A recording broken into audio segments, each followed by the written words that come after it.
One father, one bullet, 8 seconds to decide. That night, millions of people were watching a live broadcast when a maintenance worker in a gray uniform, a man nobody knew, nobody noticed, threw himself in front of a child he had never met. He didn't hesitate. He didn't calculate the odds. He just moved. By the time the screaming stopped, he was bleeding on the marble floor, a little girl trembling in his arms, whispering the only thing that mattered. "You're safe now." Then his eyes closed. This is not a story about a hero. It's a story about a father who still had something left to lose, and gave it anyway. Hit like, drop your city in the comments, and let me know how far this story has traveled. Now stay with me, because what happened next changed everything. The hallway behind the Grand Meridian Ballroom smelled like industrial cleaner and old carpet, the kind of smell that only exists in spaces where rich people never go. Ethan Brooks had been working in that hallway since 6 in the evening, crouched under a service panel with a flashlight clenched between his teeth and a diagnostic tablet balanced on his knee, chasing an electrical fault that kept tripping the auxiliary lighting circuit on the venue's east wing.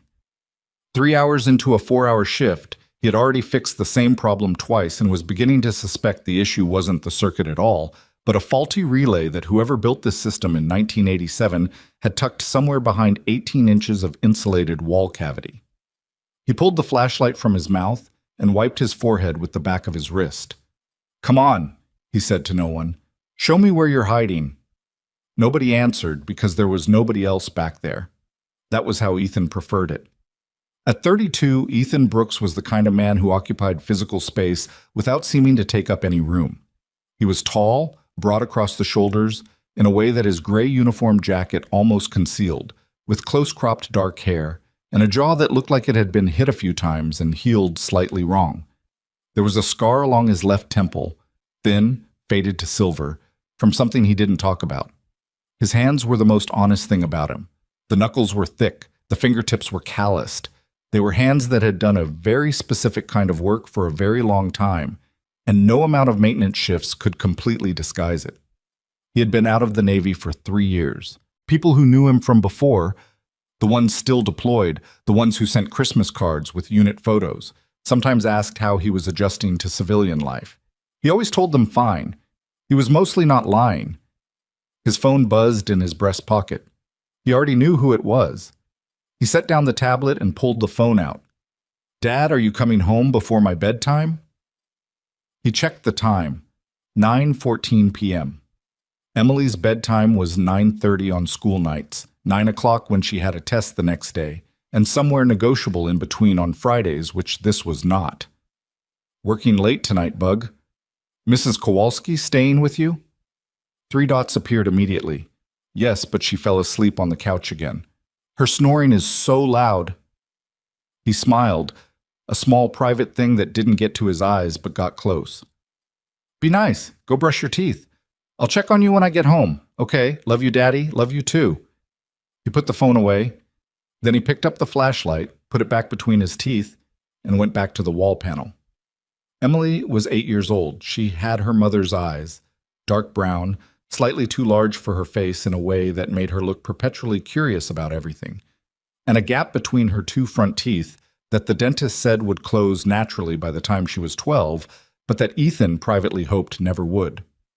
She was the kind of kid who collected smooth rocks from parking lots and named them, who cried at commercials for animal shelters, who asked questions about black holes and ocean pressure and why clouds were different shapes with the intensity of someone conducting a formal investigation.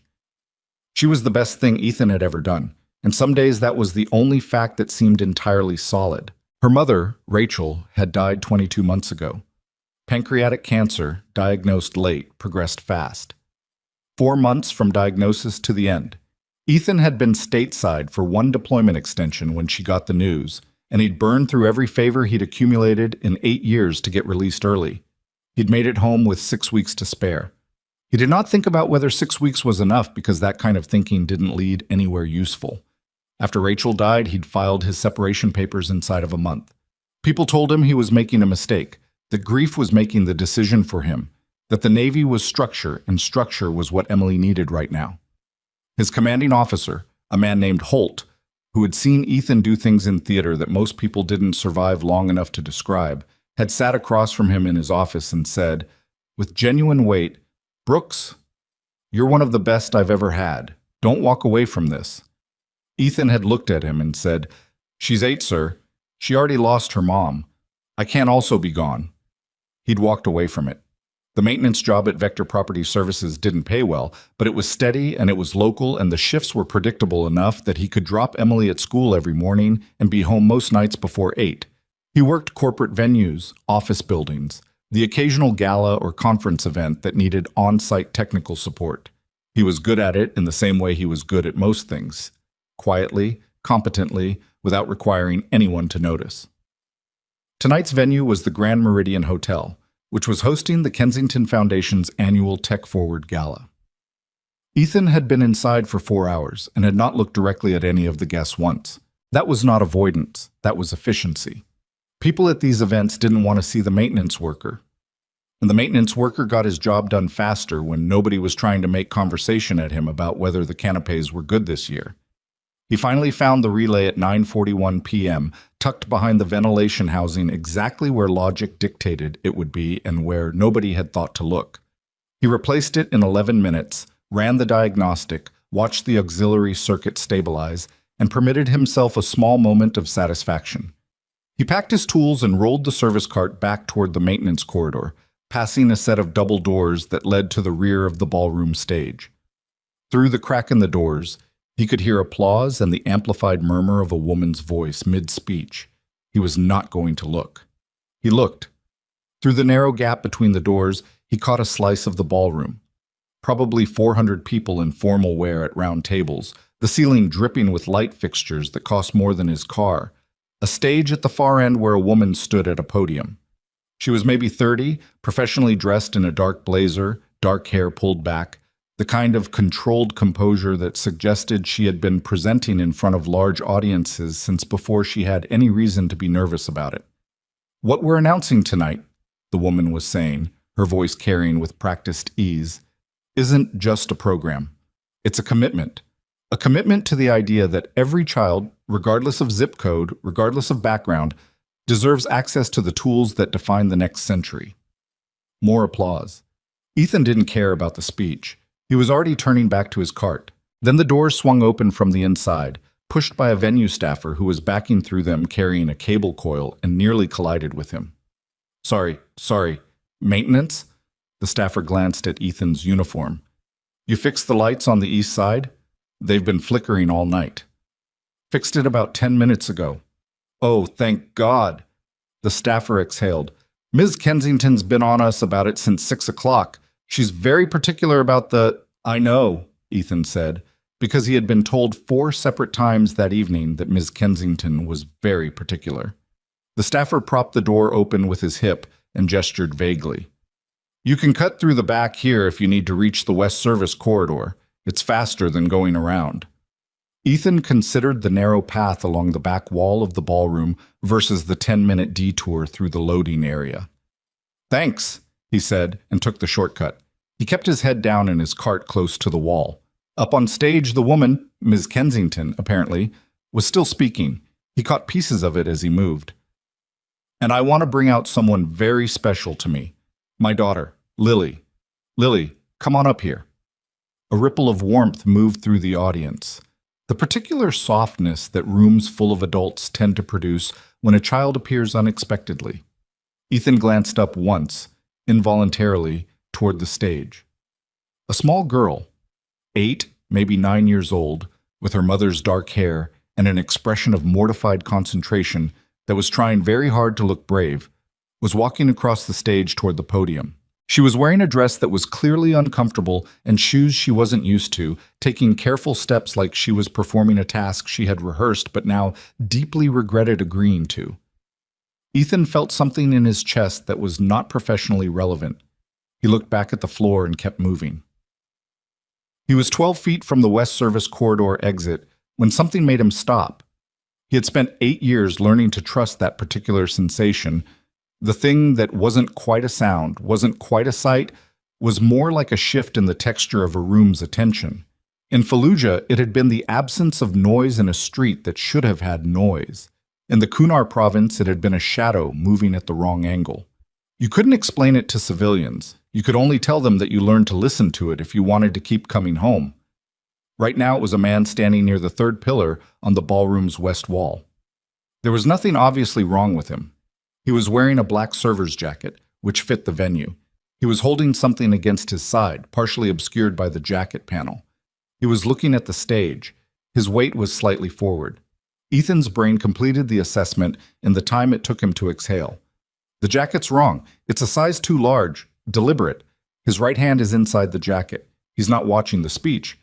He's watching the child. Ethan's hand released the service cart handle. His eyes swept the room, fast and flat. Security was positioned at the doors.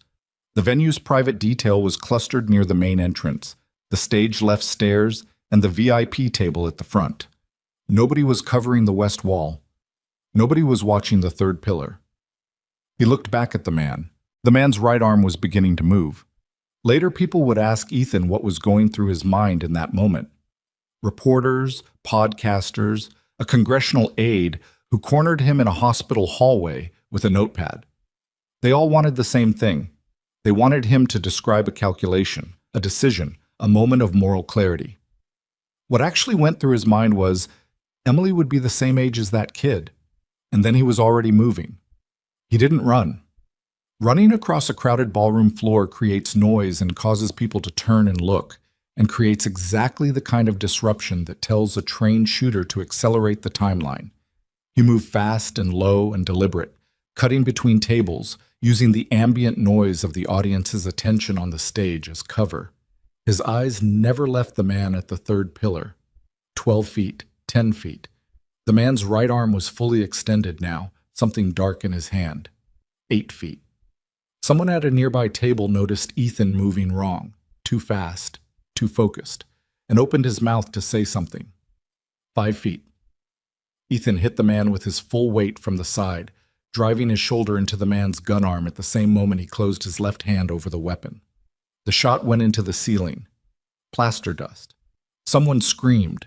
The room erupted. Ethan had the gun hand controlled, his knee into the man's midsection, the weapon angled away from the crowd. The man was strong. Trained strong, not gym strong, which was a different and more specific problem, and he drove an elbow back into Ethan's ribs hard enough to separate them from the table he'd just crashed into. Ethan felt it, but it didn't register as pain yet, just information, and the information was he knows what he's doing, end this fast. He torqued the gun hand, felt something give, stripped the weapon. The man went for a secondary, a blade, and Ethan caught the wrist, redirected, put the man's face into the pillar with controlled force. The man dropped. 4 seconds, maybe 5. Ethan came up from the floor with the stripped weapon, blood from somewhere running into his left eye, breathing hard. The room was in chaos, people standing, chairs knocked over, shouting, cascading from table to table in waves. Security was finally moving, converging on his position, guns drawn, nobody yet sure who was the threat. On stage, the podium was empty. Charlotte Kensington was on her knees behind it, pulling her daughter against her chest, shielding the girl's body with her own. Ethan's eyes swept the room again. Old habit. The same one that had kept him alive across 3 deployments and 2 combat zones, and a handful of things that didn't make it into official reports. First contact is distraction. Count the shooters. Count them. West wall, pillar 3. Neutralized. East gallery, upper level. There. The second man was higher up, in the mezzanine that ran along the east side of the ballroom, positioned at the railing with clear sightlines to the stage. He had been the primary. The first man had been the diversion, something to pull security and create chaos while the real shot was lined up from elevation.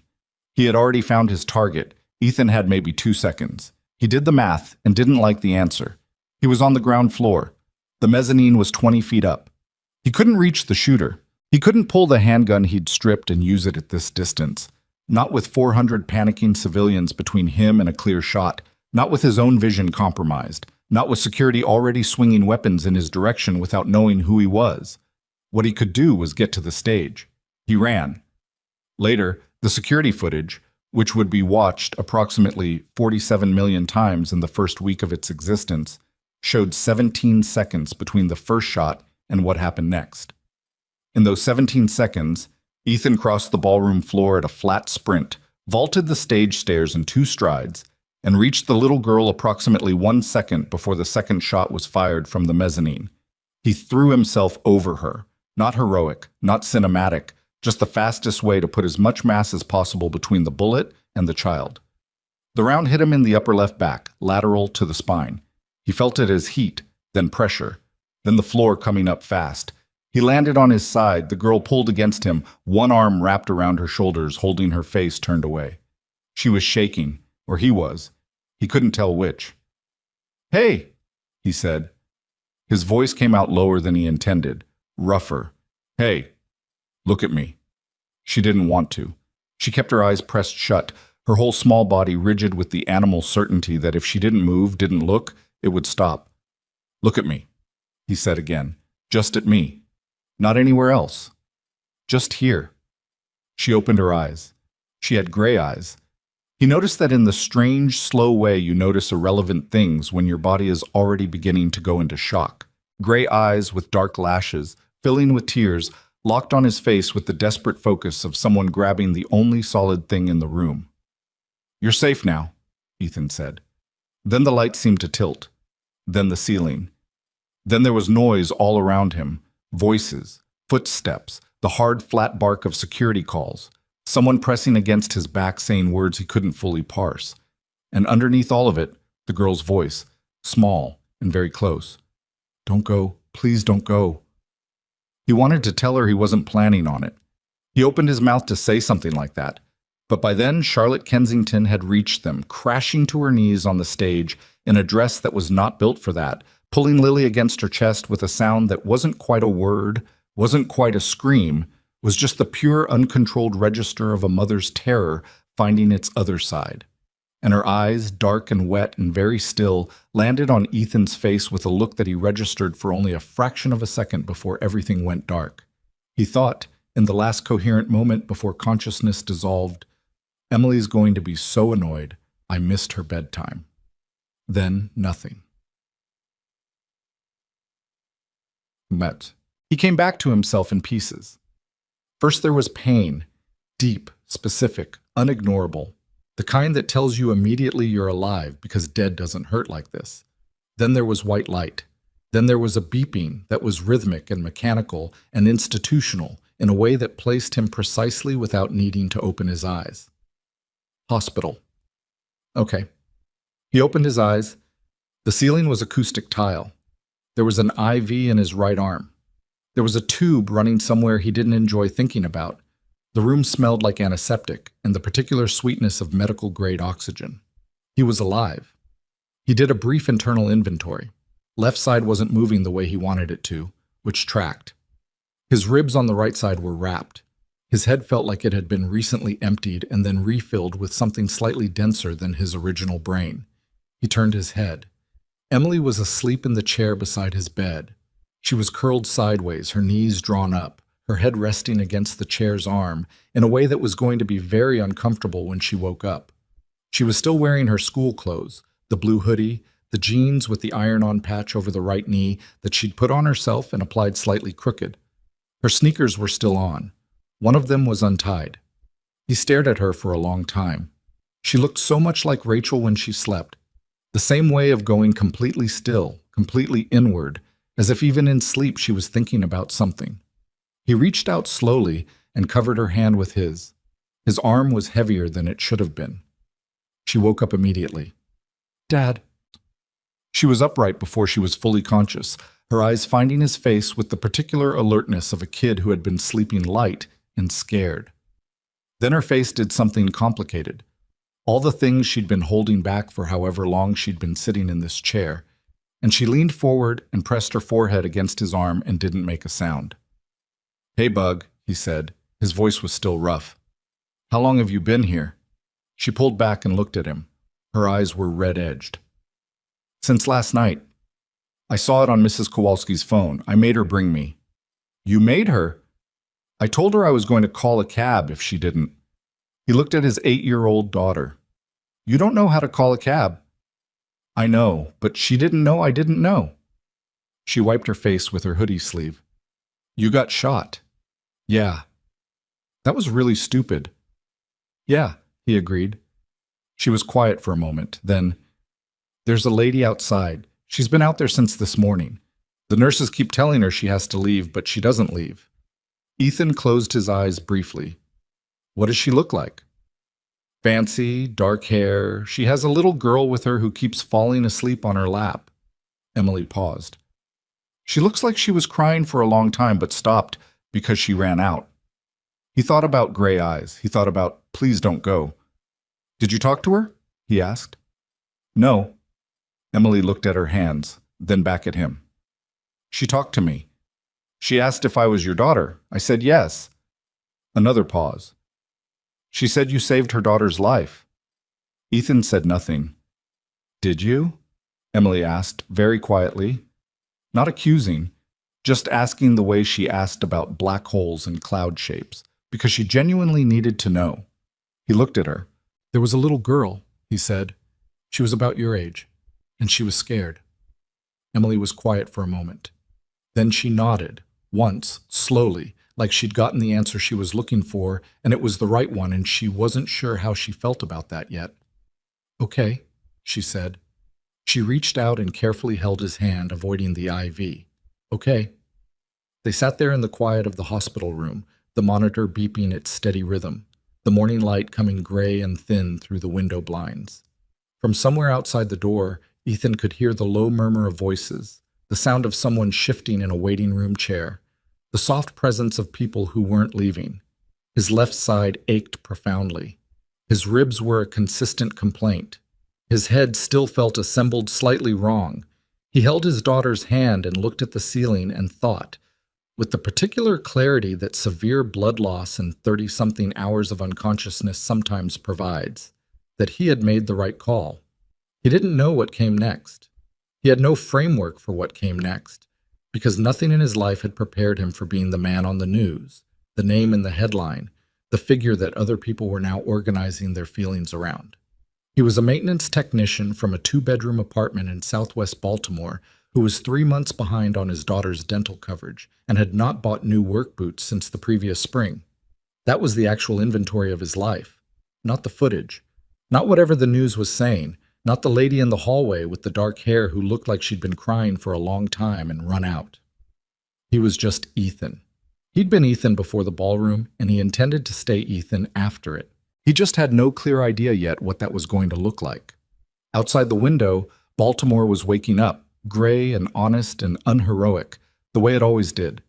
Somewhere across the city, his apartment was sitting unlocked with Emily's dinner dishes still in the drying rack and a half-finished diagnostic report on his laptop that was technically due to his supervisor by Monday. He was going to have some explaining to do. He let out a slow breath and looked at his daughter again, at the way she was holding his hand with the careful, deliberate intensity of someone who had learned recently that people could disappear and was taking no chances.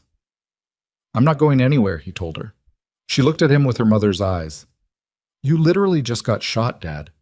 I know. And you keep saying stuff like that, like it's supposed to make me feel better. Does it? She considered. A little, she admitted. But you also have to actually not get shot again. That's a reasonable request. It's not a request. She tightened her grip. It's a condition. He looked at her. This small, serious, infuriating, remarkable person who was half his and half Rachel's and entirely her own, and felt something in the region of his chest that had nothing to do with the bullet wound.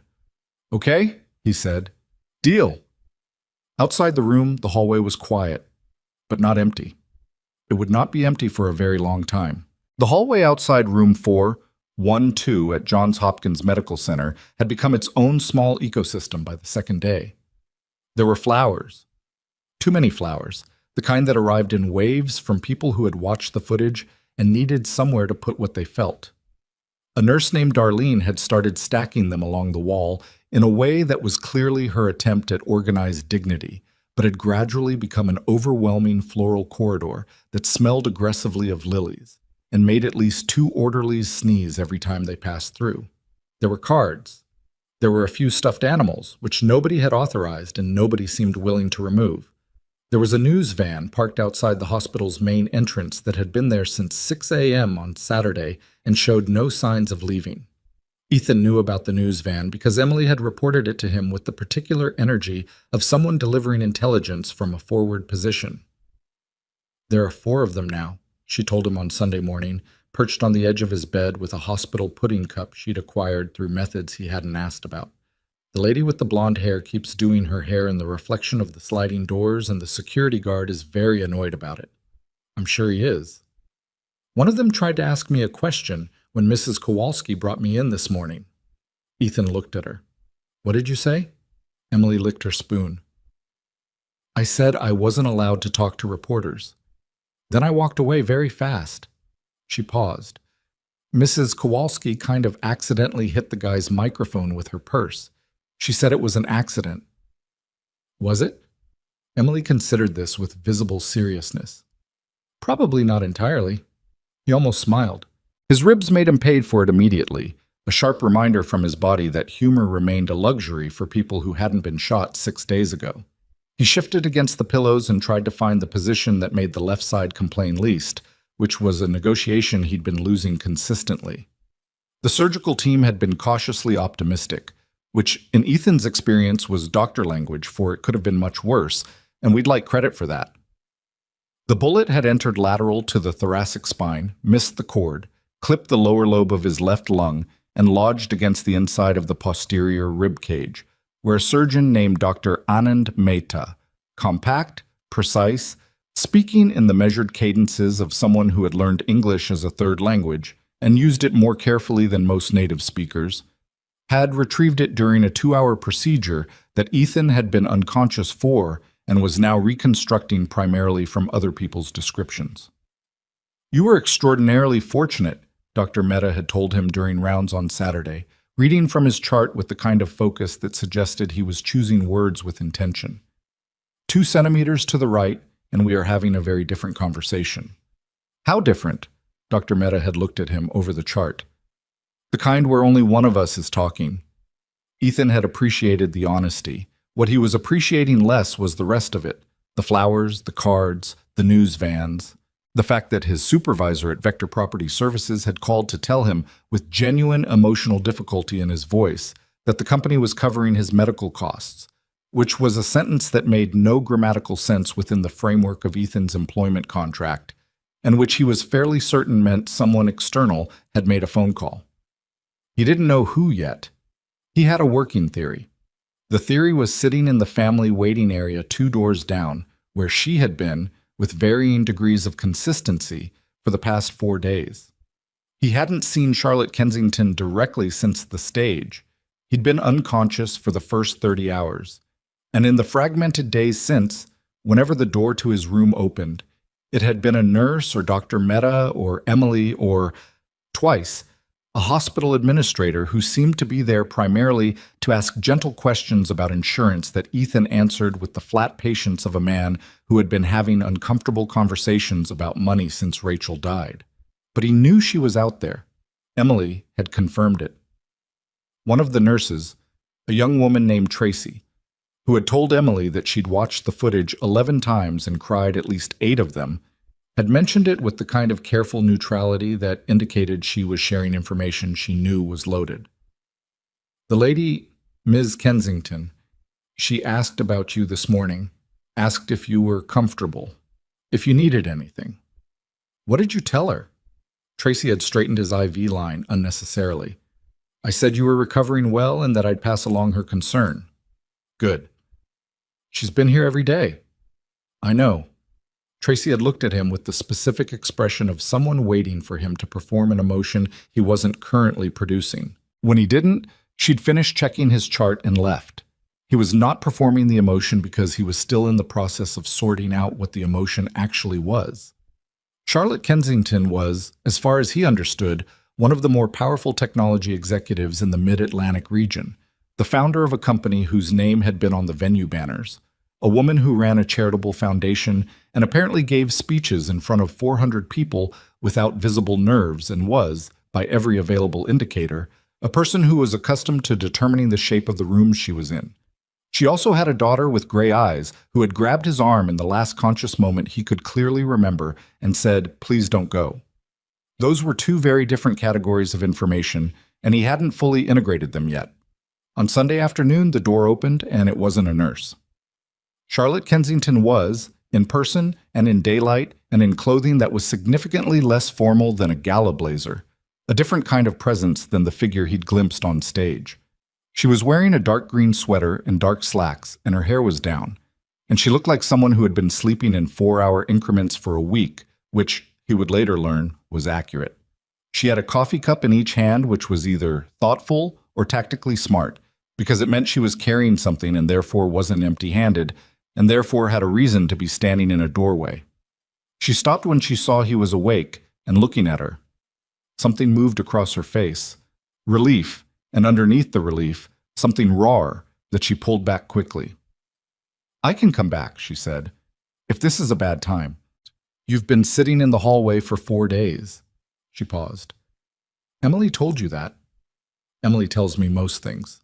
Charlotte looked at the coffee cups, then at him. "I didn't know how you took it. I asked the nurse and she said she wasn't allowed to share preferences, which I thought was a little—" She stopped. "Black. I brought it black. If that's wrong, I can—" "Black is fine." She crossed the room and set the cup on the tray table beside his bed with the careful deliberateness of someone who was managing multiple competing impulses at once. Then she sat in the chair beside the bed, the same chair Emily occupied whenever she was there, and held her own cup with both hands and looked at him. He looked back. She had the particular quality of stillness that people develop when they've learned to control rooms by not moving. But underneath it, there was something that wasn't controlled at all, something that had probably been uncontrolled since the moment she'd pulled her daughter against her chest on a stage while a maintenance worker bled next to her. "I've been trying to figure out what to say to you," she said, "for 4 days. I've written things down and crossed them out. I had someone on my communications team draft something, which I looked at for about 30 seconds before I threw it away because it was completely wrong." She paused. "So I'm just going to say the actual thing." "Okay. You saved my daughter's life." Her voice stayed even, but it cost her something to keep it that way. "You didn't know her. You had no reason to do what you did. You ran toward a gunman in a room full of people who were running the other direction, and then when you realized there was a second one, you covered my daughter with your body." She stopped, breathed.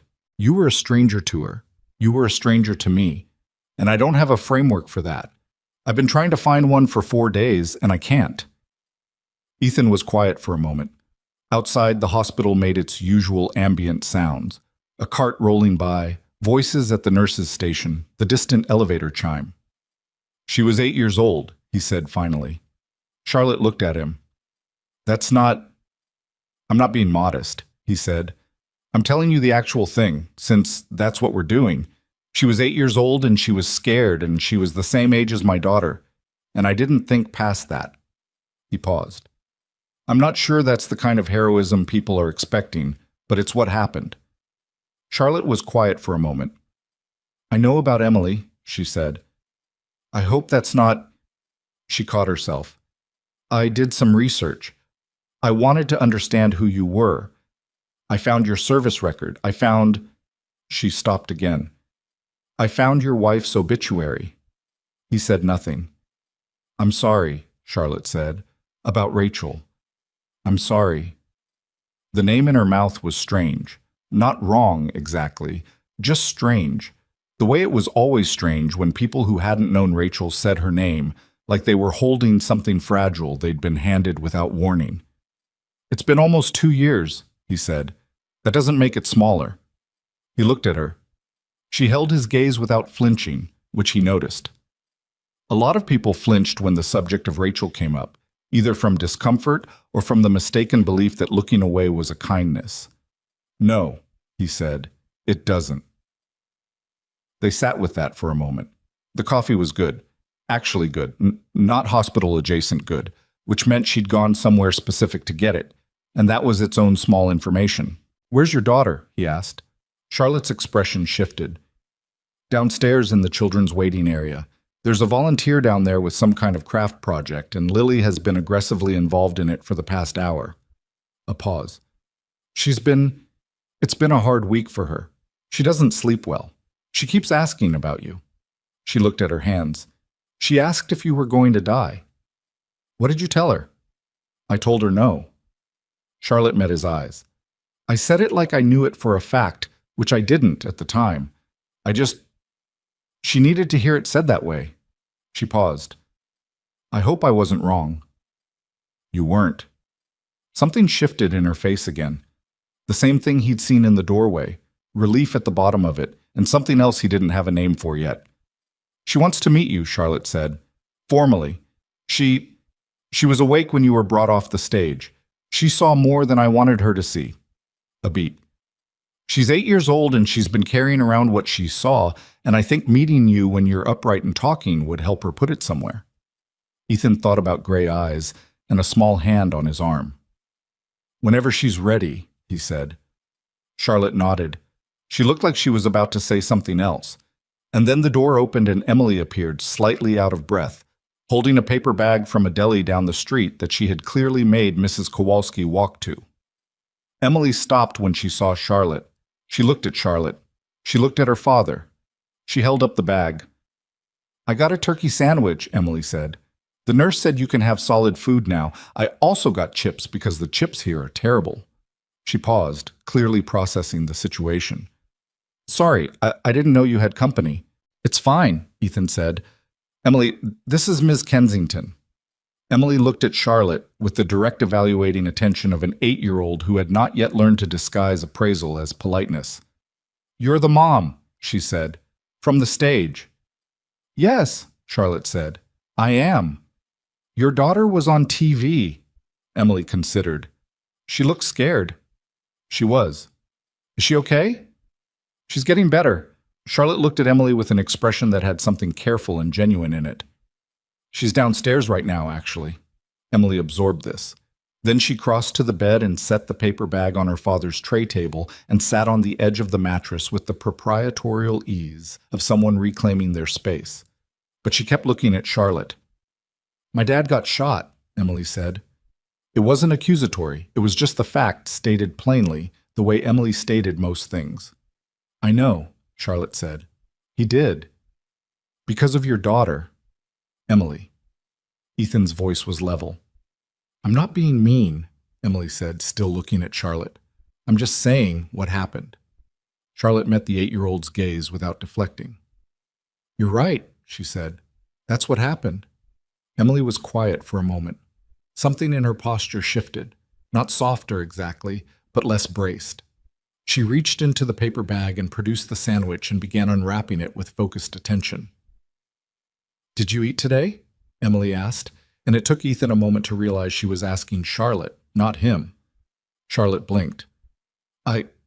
Yes, earlier. You look like you didn't. Charlotte opened her mouth, closed it. A short, involuntary sound escaped her that was almost a laugh, not humor exactly, but the specific sound of a person whose defenses had been breached by something they weren't expecting. I had coffee, she said. Emily looked unimpressed. She reached back into the bag and produced a second wrapped item.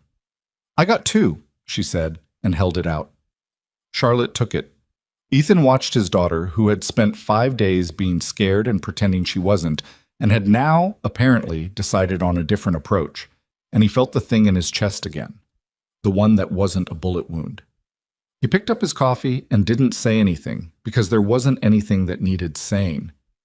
The investigation, as it turned out, had been moving fast while Ethan was lying in his hospital bed becoming national news.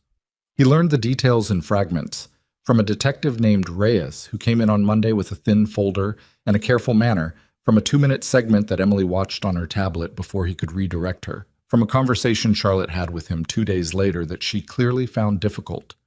The 2 men from the ballroom were professionals, not in any organizational sense that had yet been confirmed, but in the operational sense, which meant they'd had surveillance time, access procurement, a coordinated plan. The first man, the one Ethan had taken down at the third pillar, had a prior record under 3 different names in 2 different countries. The second, the one in the mezzanine, was still being held pending federal charges and apparently wasn't talking with any enthusiasm. The target, according to Detective Reyes's careful phrasing, appeared to have been the child. Ethan had let the detective talk, asked clarifying questions, and said nothing about the particular cold that settled in his stomach when he confirmed what he'd already figured out from the geometry of the room and the shooter's positioning. Someone had planned this specific thing, had planned it carefully, in advance, with operational precision, and the intended outcome had been a dead 8-year-old at a charity gala.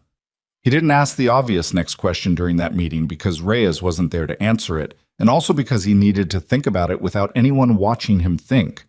The obvious question was, who hated Charlotte Kensington enough to target her daughter? He thought about it. He wasn't actively investigating. He was a recovering patient in a hospital room, not an operator, and that was a distinction he'd been making deliberately for 3 years. But thinking was involuntary. The assessment mechanism was still there, running in the background, and it had opinions. Charlotte came in on Wednesday morning looking like she'd made a deliberate decision about something the previous night and had committed to it.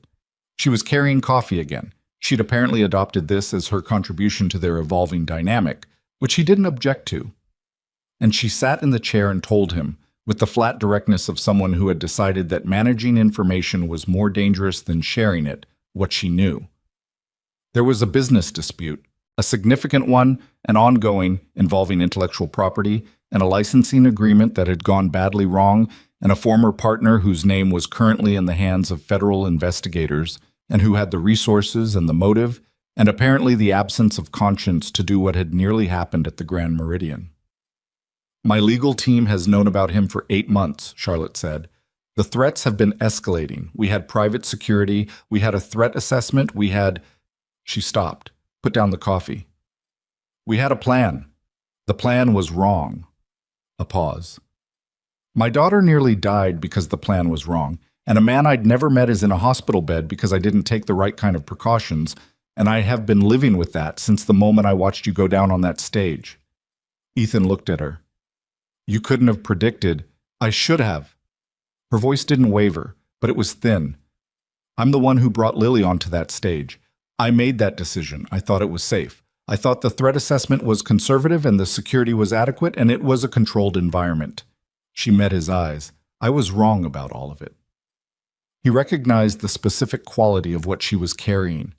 He'd seen it in the mirror before, the arithmetic of a decision that seemed reasonable at the time and turned catastrophic, and the way that arithmetic kept running even after there was nothing left to calculate. You couldn't have known about the second shooter, he said. I know.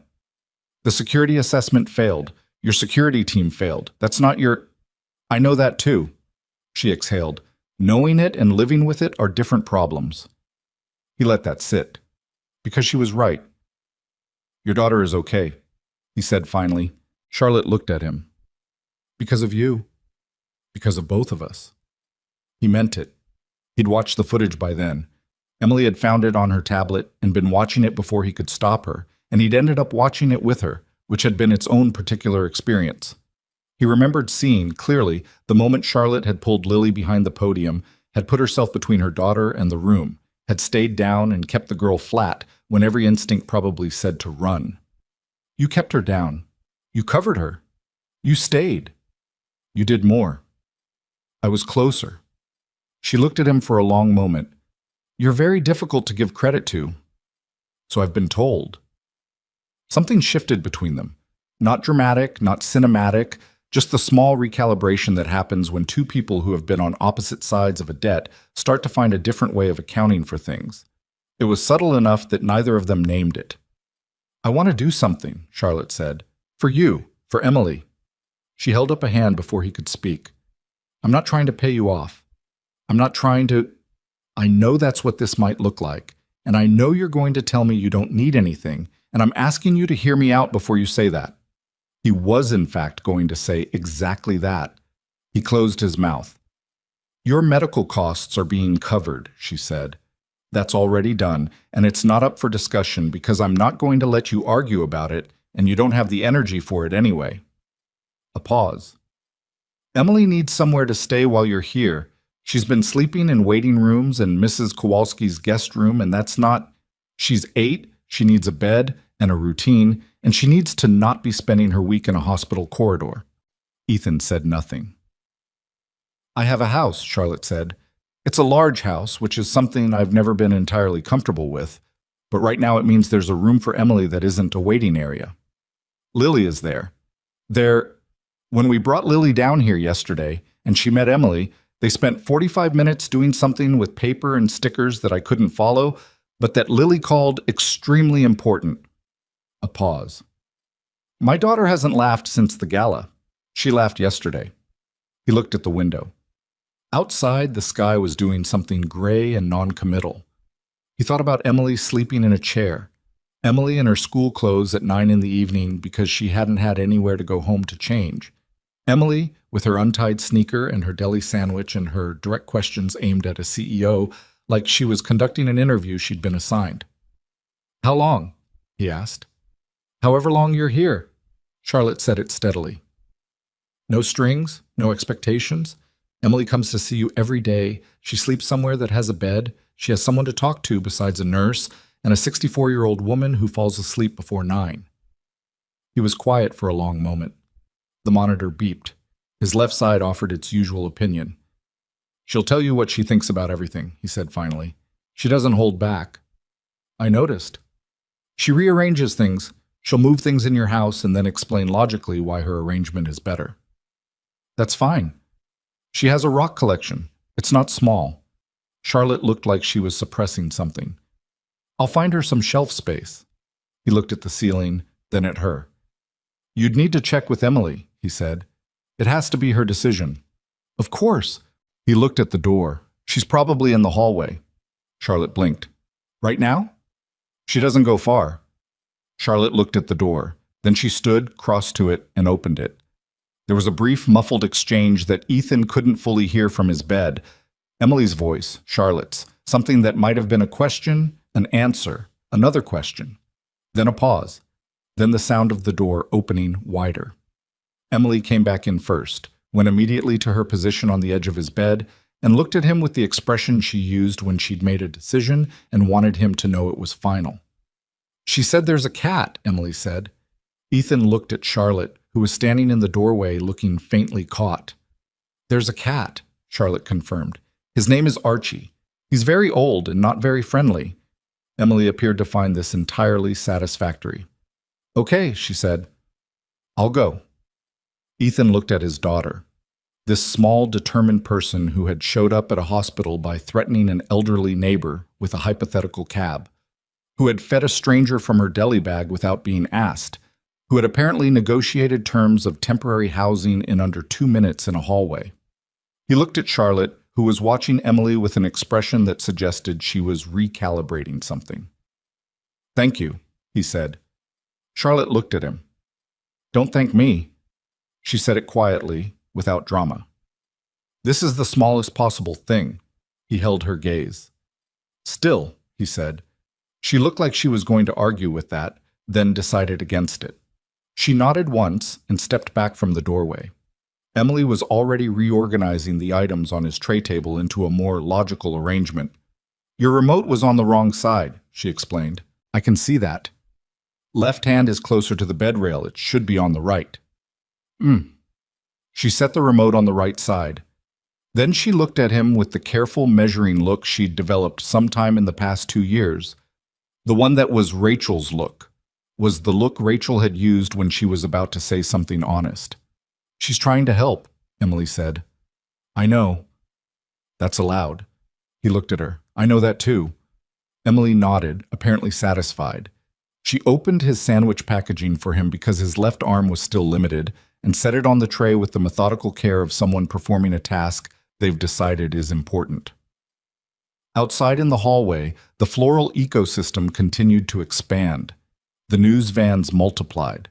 Somewhere across the city, in a large house Ethan had never seen, an unfriendly old cat named Archie was about to have his domestic arrangements permanently disrupted by an 8-year-old with a rock collection and strong opinions about furniture placement. Ethan picked up the coffee Charlotte had left and drank it. It had gone slightly cold. It was still the best coffee he'd had in a week, which was a detail he wasn't going to read anything into. He was just going to let things be what they were. For now, that seemed like enough. Ethan was discharged on a Thursday morning, 17 days after he'd been brought in. Dr. Mehta went through the discharge instructions with the thoroughness of a man who had learned from experience that patients stopped listening after the first 3 bullet points, and so front-loaded the critical information. No heavy lifting for 8 weeks. Physical therapy starting next week, 3 sessions, non-negotiable. The lung had re-expanded cleanly, but it needed time, and he was not, under any circumstances, to treat feeling better as evidence that he was better. He would have follow-up appointments. He would take the medications as prescribed. He would call the number on the discharge sheet if anything changed. Ethan said yes to all of it, which Dr. Mehta received with visible skepticism. "You have the look of a man who will decide he's recovered in 3 weeks," Dr. Mehta said, clicking his pen. "I'll follow the protocol." The look is still there. Emily, standing beside the bed with Ethan's discharge bag already packed and organized in the specific way she organized everything, by category, by frequency of use, most needed items on top, looked at Dr. Mehta with the expression of a person who appreciated having an ally. "I'll make sure he does," she said. Dr. Mehta looked at her. "How old are you?" 8? "You seem older." Emily accepted this as simple fact. "I know." The discharge process took longer than it should have, which Ethan suspected had something to do with the 2 hospital administrators who kept appearing in the doorway with paperwork and apologies and the information that some members of the media had gathered in the main lobby, which meant they would be using the east exit, which meant a slightly longer route through a service corridor, which meant, and this was delivered with diplomatic care, that it might be easier if he used a wheelchair for that portion. He did not want to use a wheelchair. Emily looked at him. He got in the wheelchair. Charlotte was waiting at the east exit with a black SUV and a driver and an expression that suggested she'd been there for at least an hour. She was wearing a gray coat and had her hair back, and she looked less like she hadn't been sleeping, which was progress. She looked at the wheelchair, then at Ethan, and managed not to say anything about it, which he appreciated. "How are you feeling?" she asked. "Like I'm allowed to leave," he said, which was not an answer to the question, but was the best he had. The drive to Charlotte's house took 40 minutes in Baltimore traffic, which gave Ethan enough time to register that he was doing something he hadn't quite fully agreed to yet. He had agreed to Emily staying at Charlotte's during his hospitalization. He had not explicitly agreed to going there himself upon discharge. Somehow, in the logistics of the past week, the discharge planning conversations, the quiet coordination that Charlotte did efficiently and without drawing attention to it, it had become the assumed next step, and he had not objected to the assumption in time, and now he was in an SUV heading somewhere that wasn't his apartment. He thought about his apartment. His landlord had called twice. His supervisor at Vector had called 3 times, each message increasingly gentle and increasingly clear that Ethan's position was held and his back pay was covered, and he should not worry about anything, which was the kind of message that raised more questions than it answered. His 2 work boots were still next to the door where he'd left them the evening of the gala. Charlotte's house was in Roland Park, which was the kind of neighborhood where the trees were old enough to arch over the streets, and the houses had actual yards, and the whole thing looked like someone's idea of what a city could be if it tried a little harder. The house itself was large in the understated way of old money. Not ostentatious, just solid, the kind of construction that assumed it would still be standing in 100 years and saw no reason to make a fuss about it. Emily had been staying here for 11 days. Ethan had been getting her reports.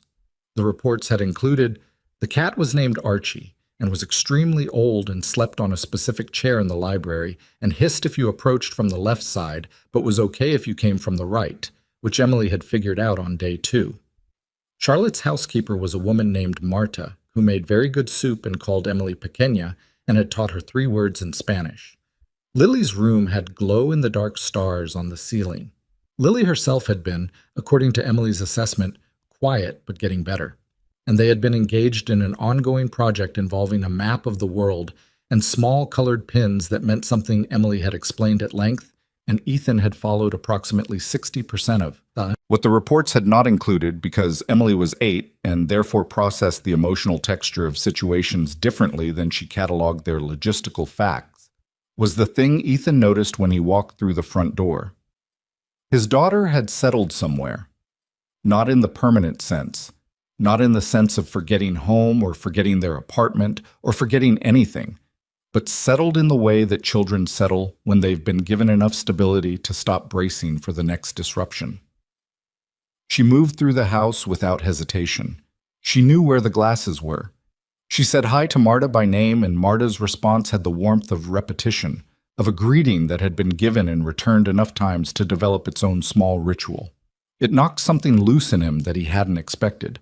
He stood in the front hallway holding his discharge bag while Charlotte took his coat, and Emily immediately disappeared toward the kitchen, announcing that she was going to get him water because the doctor said hydration was important, and he had not been drinking enough water in the hospital.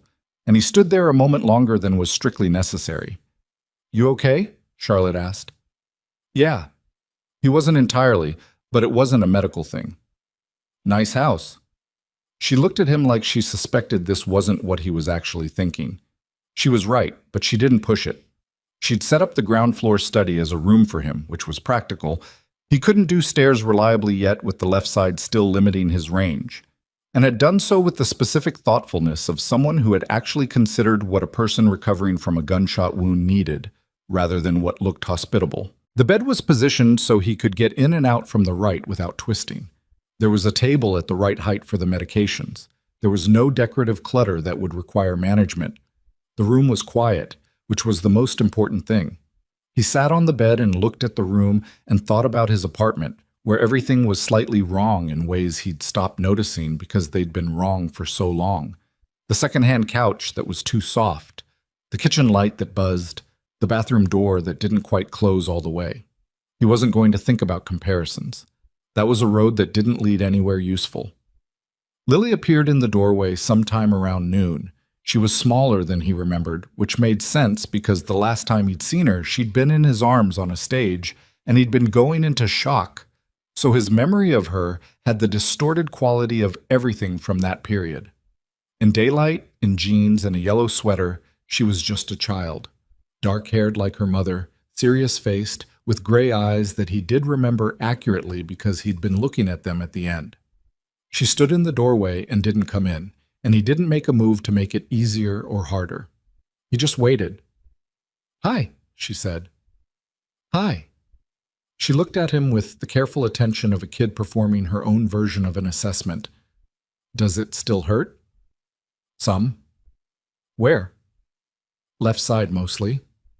She considered this. She was holding something, a folded piece of paper, he realized, that she was handling with the anxious repetition of someone who had been holding it for a while and couldn't decide what to do with it. She noticed him noticing and looked down at it. "I made you something," she said, "in the hospital, when we came to visit." A pause. "Mom said I could leave it with the nurse, but then I decided I wanted to give it to you myself. But then you were always asleep when we came." She unfolded the paper. "It's not very good." It was a drawing. Crayon on folded notebook paper. The proportions entirely childlike, and the color choices ambitious. A large figure with dark hair lying down, a small figure beside him.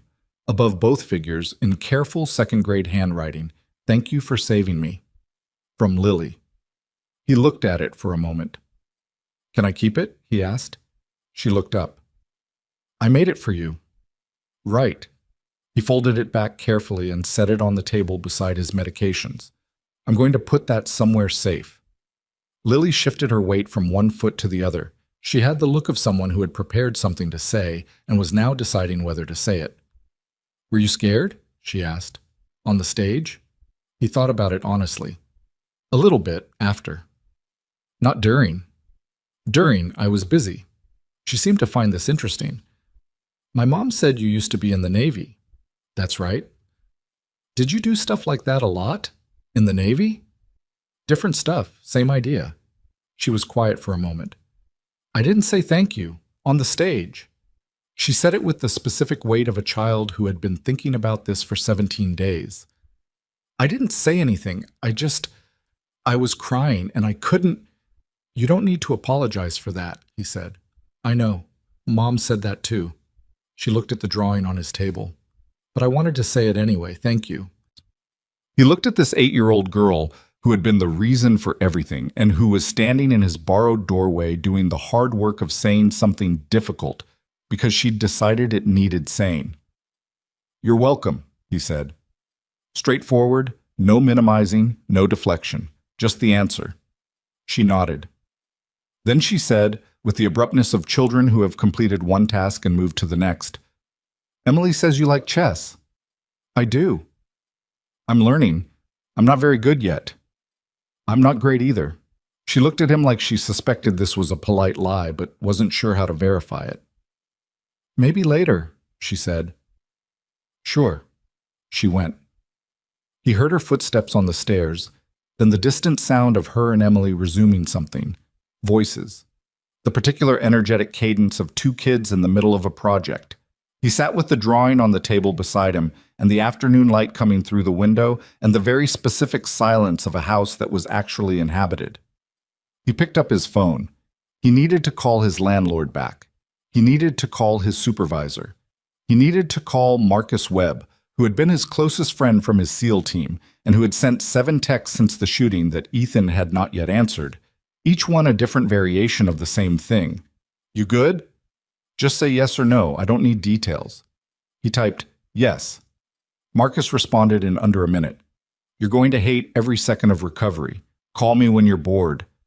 He put the phone down and closed his eyes, and for the first time in 17 days, fell asleep without the monitor beeping. The first time Charlotte came to him with the offer, Ethan said no. She came on a Sunday afternoon, 2 weeks after he'd arrived at the house. He was on the back porch, which was where he'd been spending most of his mornings. The physical therapist had cleared him for short walks, and the yard was flat and private, and he liked the quality of air outside better than inside, which was a preference he hadn't known he had until he'd been deprived of it for 2.5 weeks. He had a coffee and a copy of a logistics management textbook he'd been working through before the gala, which was not interesting reading, but was the kind of thing he thought he should know more about if he was going to stay in the facility's maintenance field long term. Charlotte came out with her own coffee and sat in the other porch chair and looked at the textbook. "Logistics management? I'm trying to pass a certification." "For Vector?" "For options." He looked at her. "What's on your mind?" She'd been building to something for the past few days. He could tell, not from any obvious signal, but from the quality of her attention when they talked, the way she was thinking through how to say something while she was saying other things. She was not someone who spoke carelessly, and she was not someone who surprised easily, which made her preparation visible if you were watching for it. She told him. She wanted him to come on as Director of Executive Security for Kensington Dynamics. She outlined the role. Restructuring the security division, implementing new protocols, overseeing the threat assessment program that had so badly failed in November. She told him the salary, which was a number that required him to keep his expression very still. She told him the benefits. She told him about Emily's school options and the adjustability of his schedule. She told him she had already consulted with 3 people whose judgment she trusted, and all 3 had said he was the right person for this. She said all of it well, clearly, thoroughly, without making it feel like charity, which he appreciated because it would have been easy to make it feel like charity, and she had deliberately chosen not to. He said no. Not immediately. He let her finish. Then he sat with it for a moment, the coffee warm in his hands, the yard quiet, and he said, "I appreciate this. I mean that. But I'm not the right fit." She looked at him. "Why?" "Because I'm a maintenance tech, not an executive." "You were a Navy SEAL. That was 3 years ago." "Ethan." She said his name with the weight of someone who had been working up to this conversation and wasn't going to let it get redirected by modesty. "I've read your service record. I know what you did. I know the operations you ran and the people you were responsible for and the decisions you made in situations where wrong decisions meant people died. I'm asking you to transfer that skill set to a corporate environment. Those are not the same thing, but you are more qualified than you're giving yourself credit for, and you know it." He looked at the yard. A squirrel was doing something assertive near the fence line. "Your people won't respect it." "My people will respect results. I don't have a business background. I have people who have business backgrounds. I need someone who has something different." She paused. The security team that was in place the night of the gala, they had certifications. They had protocols. They had everything on paper. And they missed 2 trained gunmen who had been scoping the venue for 3 days. She held his gaze. I don't need someone with the right credentials. I need someone with the right instincts. He was quiet for a moment. He recognized the argument because it was a good argument, and he recognized that he was sitting in her porch chair drinking her coffee while his daughter played inside her house, and her daughter, who was alive because of him, was upstairs doing homework. And he recognized that all of that was true simultaneously, and that none of it changed the fundamental fact he kept arriving at. I didn't do what I did at the gala for a job, he said. I know that. I need you to know that's not why I'm saying no either. I'm not holding out for better terms. I'm saying no because I think I'm the wrong person. You're wrong about being the wrong person. Maybe. He set down the coffee. But I need to be sure I'm doing this for the right reasons.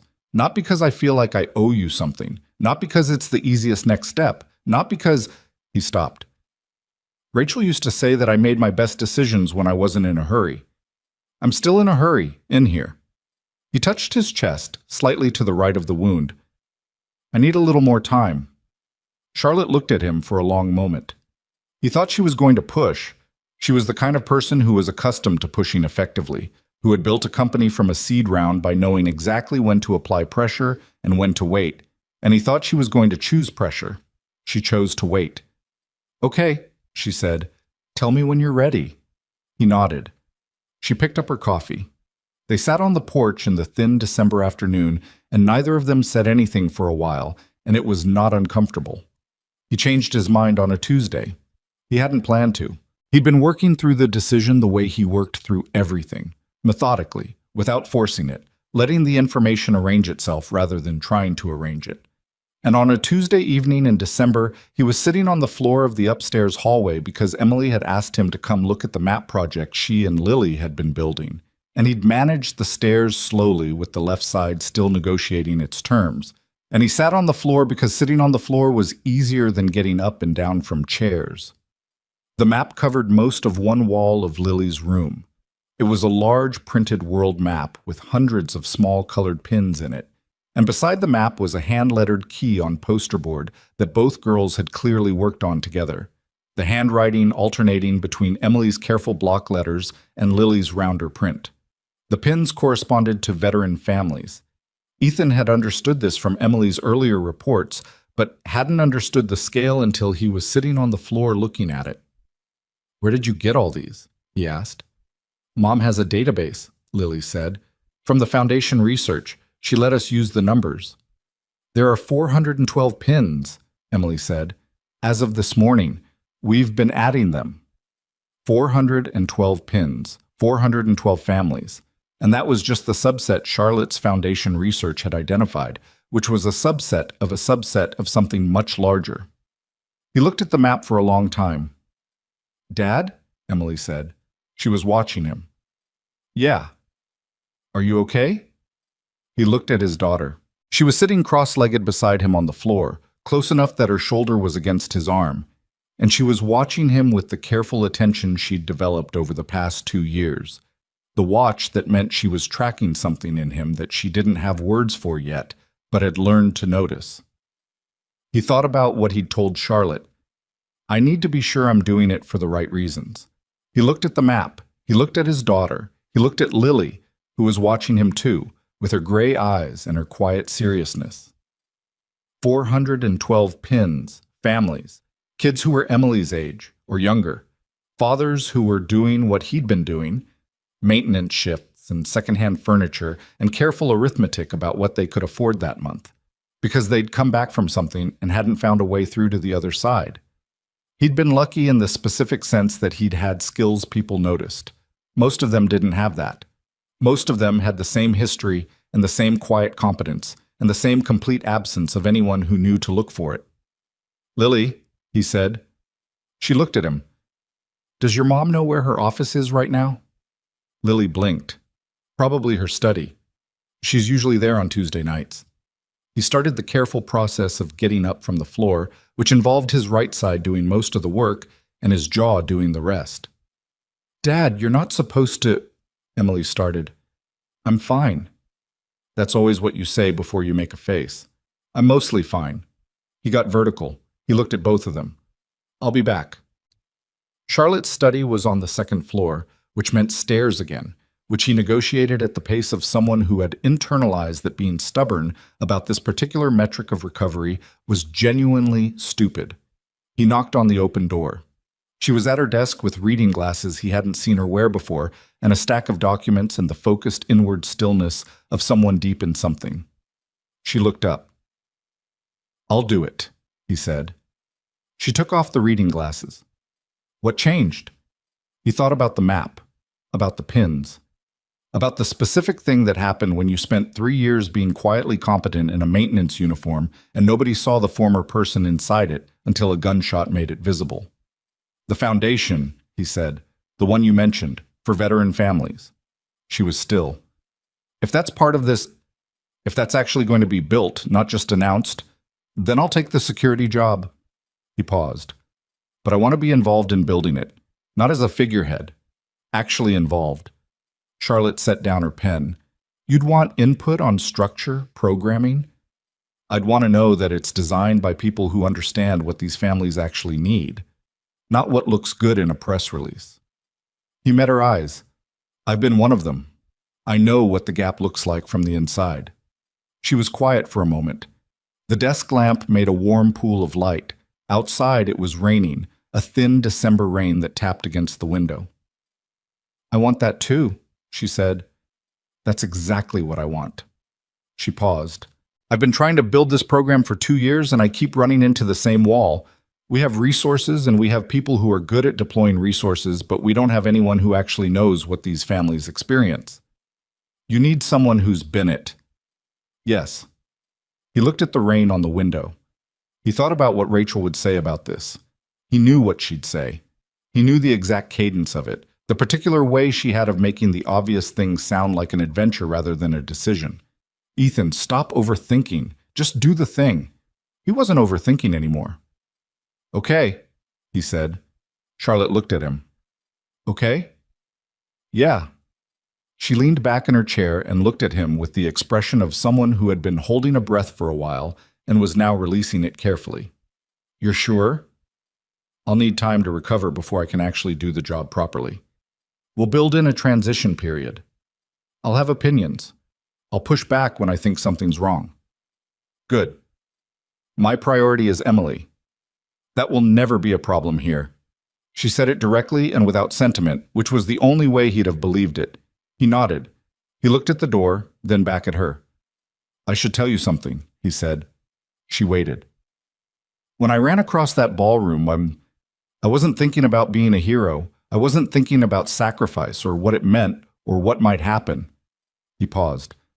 I was thinking about Emily, about what it would look like from the outside if I saw something bad happening to her, and I walked away because it was safer. He held Charlotte's gaze. I would never be able to explain that to her, so I couldn't do it. Charlotte looked at him for a long time. I know, she said quietly. I'm not telling you that to be modest. I'm telling you because I think you should know what kind of person you're hiring. He paused. I'm not a hero. I'm just someone who knew what they couldn't live with. Charlotte set her elbows on the desk and looked at him with the unguarded directness he'd noticed was her actual register when she wasn't managing a room. For what it's worth, she said, I think that's exactly the right reason. He let that sit. Then he said, the announcement, when you go public with the offer. What about it? I want to talk about veterans, not about the ballroom, not about what I did. He met her eyes. If I'm going to stand in front of people and say something, it's going to be about the 412 pins, not about me. Charlotte held his gaze. Something moved across her face that wasn't quite a smile, but was in the same neighborhood. That is exactly what a person who should be in this role would say. He didn't have an answer for that. He looked at the rain on the window. He thought about his apartment in southwest Baltimore, the buzzing kitchen light and the bathroom door that didn't close, and about his former life that was now the before half of something whose after half he couldn't entirely see yet. He wasn't sure how he felt about that. Scared was part of it. Relieved was another part. The specific exhaustion of having been stationary so long and now being in motion again was part of it too, but underneath all of that was something steadier. The same thing he'd found on the floor of Lily's room, looking at 412 pins on a wall map. The thing that felt, for the first time in 3 years, like a reason that was bigger than just getting to the next day. He went back downstairs, carefully, one step at a time, his left side registering every single one, and came back to the hallway outside Lily's room, where both girls were still on the floor in front of the map, engaged in what appeared to be a detailed discussion about where to add the next pin. Emily looked up when he sat down beside her. "Well?" she said. "I said yes." She looked at him for a moment, then she looked at the map, then she handed him a pin. "Green means housing support," she said. "Blue means employment, red means childcare." She paused. "We're running low on green." He looked at the pin in his hand, then at the map, then at his daughter, who had apparently decided that the administrative details of a Veterans Foundation were within the scope of her current concerns. "Okay," he said. He put the pin on the map. Emily gave a small, satisfied nod. Lily watched him with her gray eyes and said nothing, but she slid a little closer to her side of the map, making room. Outside, the rain came down. Inside, the house held its quiet around them. The three of them on the floor, the map covered in colored pins, the whole improbable shape of what had been set in motion by one split-second decision in a ballroom that none of them would ever entirely leave behind. He looked at the map for a while, at all those pins, at all those families, and he sat with the weight of what he'd just agreed to, and it was heavy, and it was exactly right. The press conference was Charlotte's idea, and Ethan's least favorite part of the entire arrangement. It happened on a Thursday in January, 6 weeks after the gala, in the main conference room at Kensington Dynamics headquarters, which was a glass and steel building in downtown Baltimore that Ethan had driven past 100 times without ever thinking about the inside of it. The communications team had spent 3 days preparing materials. There were talking points. There were drafted statements. There was a very organized woman named Priya who worked in Charlotte's PR department and who had come to the house twice that week to walk Ethan through what to expect, which he had sat through with the patience of a man attending a briefing about a mission he already understood and would execute differently in the field regardless. "The key is to stay on message," Priya had said on her second visit, tapping her tablet with a stylus. "We want the narrative centered on the foundation, not on the incident. We acknowledge your background, we acknowledge your bravery, and we pivot to the forward-looking story." "Pivot," Ethan had said. "Yes, it's about transition, from the event to the mission." "Right." She'd looked at him over her tablet. "Mr. Brooks, I want to be honest with you. The media is going to ask about the shooting, multiple times, from multiple angles. They're going to ask how it felt, what you were thinking, whether you consider yourself a hero. We've prepared responses that—" "I'll answer the questions," he'd said. Priya had paused. "Our prepared responses are designed to—" "I understand that. I'm going to answer the questions myself." She'd looked at Charlotte, who was sitting across the table from Ethan with her coffee and the specific expression she wore when she had already determined that a situation was going to unfold a particular way and had made her peace with it. Charlotte had given Priya a small nod that communicated without words that this was one of those hills she had personally chosen not to die on. Priya had clicked her stylus once and moved on. The conference room was full by the time they walked in. Local press, 2 national outlets, a photographer from the Associated Press who sat up directly to Charlotte's left and spent the first 5 minutes doing test shots that Ethan tried not to track. Charlotte took the podium first, which was right. It was her company, her stage, her foundation. She spoke clearly and precisely about the Kensington Dynamics Veteran Family Initiative, about the structure and the funding and the timeline, about the partnerships they'd already committed to with 3 veteran-focused nonprofits in the Maryland and Virginia area. She was good at this. He'd known that from the gala, but watching her work a press conference was a different register of it. She knew when to slow down for emphasis, when to accelerate through technical detail, when to make eye contact with a specific camera. She'd built something from nothing, twice over, and she knew how to explain why it mattered without making it sound like the explanation was the point. Then she introduced him, and the room changed. It wasn't loud or dramatic. It was the particular charge that fills a space when everyone in it has already seen something about a person, on a screen, in a headline. in the particular compressed loop of footage that had been played enough times to become a kind of collective memory, and is now recalibrating against the actual human standing in front of them. He felt it. He'd felt it in enough operations briefings to know what a room recalibrating felt like. He stepped to the podium. He looked at the room. He put aside the prepared remarks Priya had sent him at 11 o'clock last night, which he had read twice and then set aside because they were fine and also not the thing he was going to say.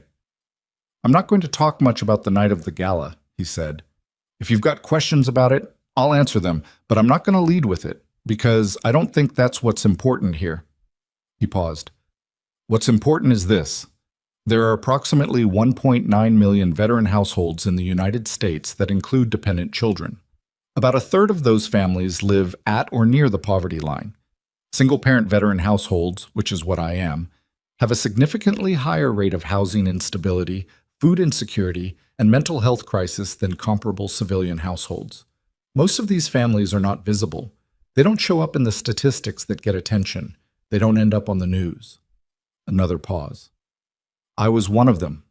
For 3 years, I was one of them, and the only reason anyone knows my name today is because of something that happened in a ballroom that I would have done regardless of who was watching, and that I don't want to spend the next chapter of my life explaining.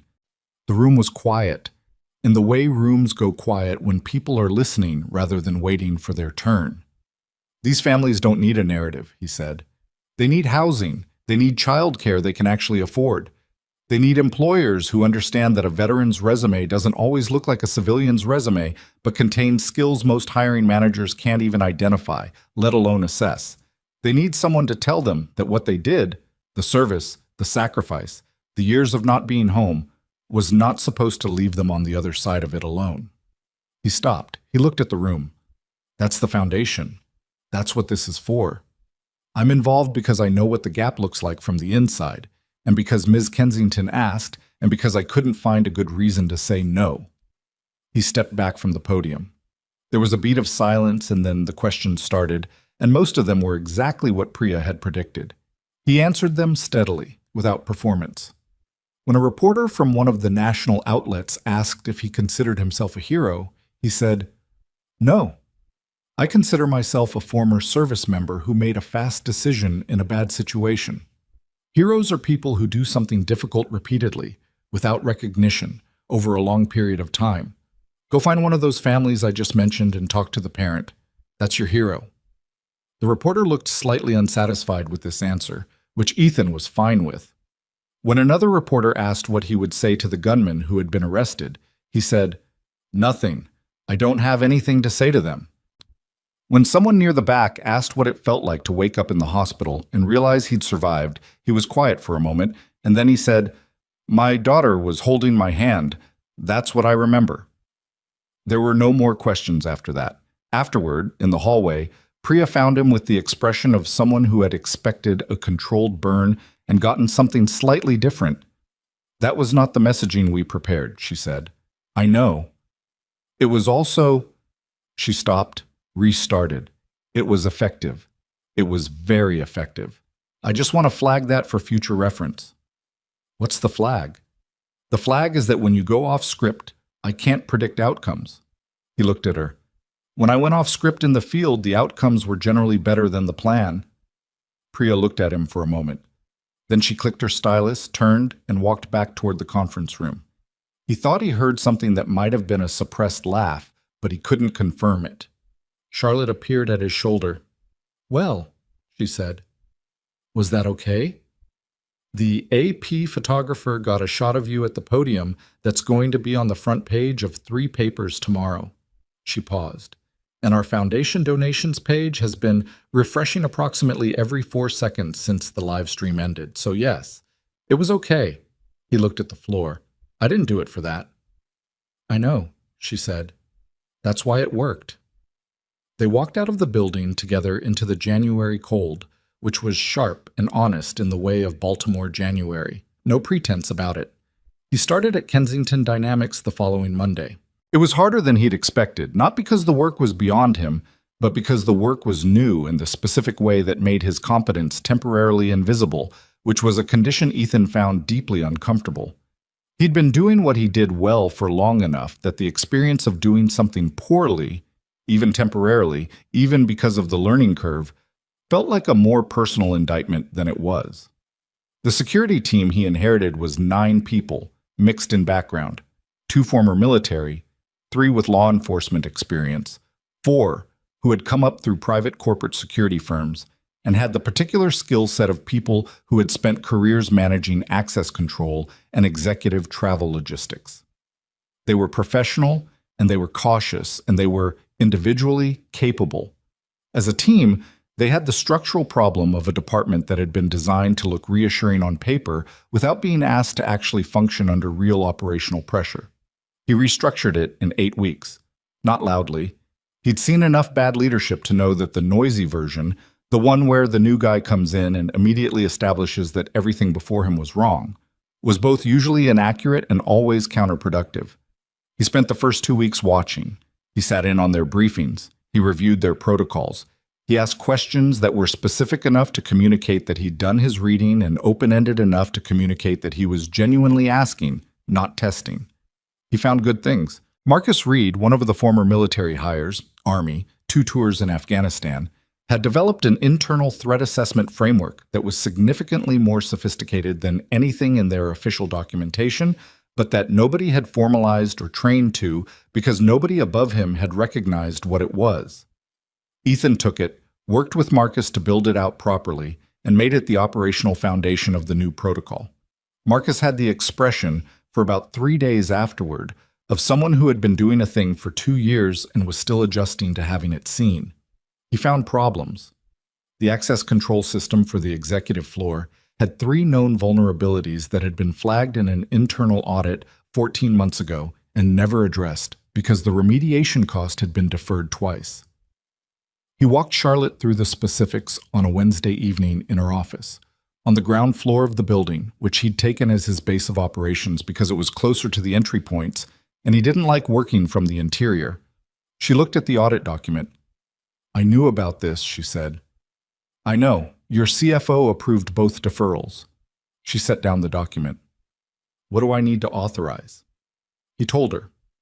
She authorized it by the end of the meeting, which he noted and filed away. She was not a person who let the space between understanding a problem and acting on it get larger than necessary. The other significant problem was cultural. The security team's relationship with the executive staff had the particular dysfunction of a group that had been arranged to serve as backdrop rather than as operational colleagues. The executives didn't think in terms of security logic. The security staff had largely stopped trying to make them. The result was a gap between threat awareness and behavior that was, in Ethan's assessment, the actual reason the gala had been catastrophically mismanaged. Not the presence of 2 trained shooters, but the absence of anyone in the room who had authority and situational awareness simultaneously. He fixed this slowly, which was the only way to fix it. He ran exercises. He made the executive assistants part of the threat protocol, because executive assistants knew the schedule and the anomalies and the small deviations that didn't look like anything from the outside but looked like something from the inside, if you knew what to look for. He spent an afternoon with Charlotte's assistant, a brisk woman named Diane, who had been with the company for 11 years and had opinions she'd stopped volunteering, and emerged from that conversation with more operational intelligence about Charlotte's daily security gaps than he'd gotten from any formal briefing. "You're the first person who's asked me any of this," Diane told him. "That's a problem I'm fixing," he said. Diane looked at him with the measured approval of someone who had been waiting a long time for someone to ask. "Good," she said. The foundation work ran in parallel, which meant his weeks were structured in a way that left very little empty space. He was at the office by 7:30 most mornings, home by 6:30 most evenings, which was better than Vector had been, but was still a math problem he thought about. The hours Emily was in school versus the hours he was working versus the hours that were actually theirs. Emily was back in her own school, back in their own apartment, which Ethan had returned to in January with the determination to make it work and the practical acknowledgement that it had some significant deficiencies he was now, for the first time, in a position to address. He'd fixed the kitchen light himself, 15 minutes, a replacement bulb driver, done, and had a building maintenance guy come look at the bathroom door, which turned out to be a warped frame that needed shimming. He bought a new couch, not an extravagant couch, just a functional one that didn't actively work against the people sitting on it. Emily had watched him move the old couch to the hallway with the expression of someone revisiting a long-held grievance. "I said that couch was bad 2 years ago," she told him. "You were 6. I was still right." "You were right," he agreed. She had gone back to school and back to her routines with the adaptability that children have when their fundamental center is stable. The routines changed, but the center held, and her fundamental center was Ethan, and Ethan was present and functional, and increasingly less likely to make the face that indicated he was pretending his left side wasn't bothering him. She'd been visiting Lily twice a week, which had started as Charlotte facilitating and had evolved into something the two girls arranged between themselves via a shared messaging app that Lily had lobbied for, and that Ethan had agreed to with the specific parental understanding that he had access to the thread and would be reading it. He read it. It was almost entirely about the World Map Project, which had expanded to include a detailed spreadsheet system that Lily had apparently designed and Emily had apparently stress-tested and found wanting in 3 specific ways that she had noted in a separate document. He did not intervene. He did tell Emily that he was proud of her, which she received with her characteristic combination of genuine pleasure and mild embarrassment. Charlotte came to the apartment once, in February, to drop Lily off for what had become their standard Saturday afternoon arrangement.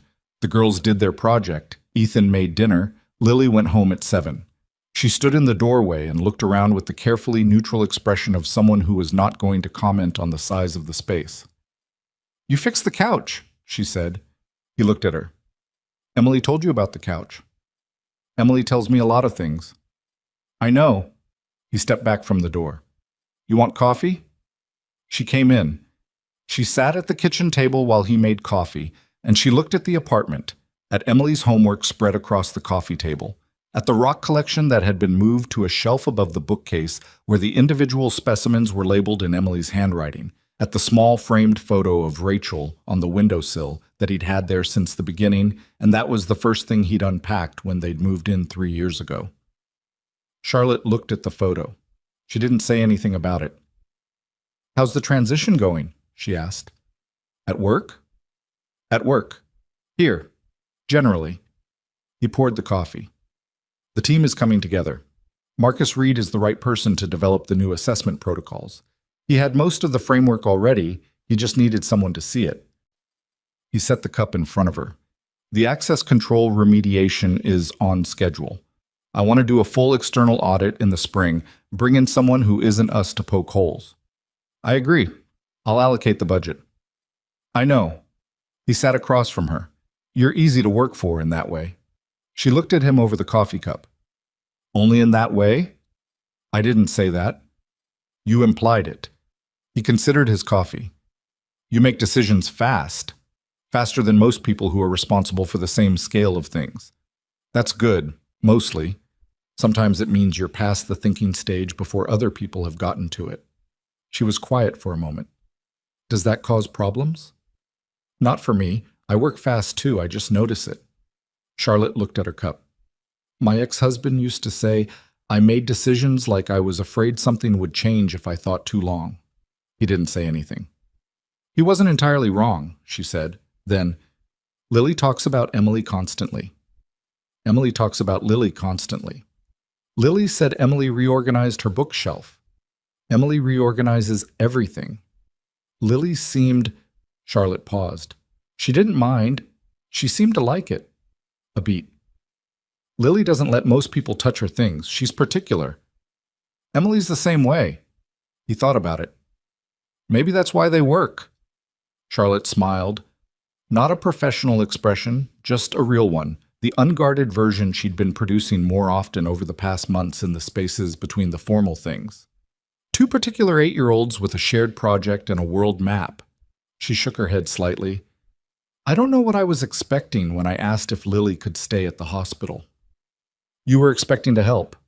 "I was expecting it to be more complicated." "Some of it was." "Some of it," she agreed. He looked at the window.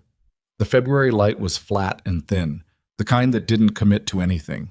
Rachel's photo caught the edge of it. He thought about the fact that Charlotte had looked at the photo and said nothing, which was something he appreciated without knowing exactly why. The restraint of it, the understanding that some things in a room were just part of the room and didn't require comment. "The foundation board meeting is next week," Charlotte said. "I know. I'll have the veteran intake assessment draft ready by Thursday." "I'm not worried about the draft." She put down her cup.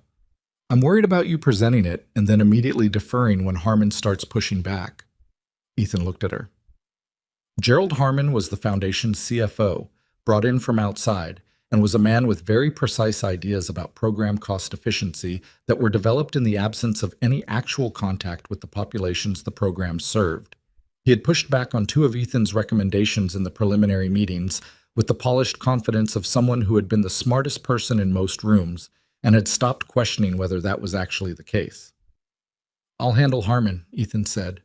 "You handled him last time by getting very quiet and then agreeing to table the discussion. I needed more data." "Ethan." Charlotte looked at him directly. "You had the data. You had better data than he did. You just didn't like the confrontation." He was quiet. "I'm not criticizing you," she said.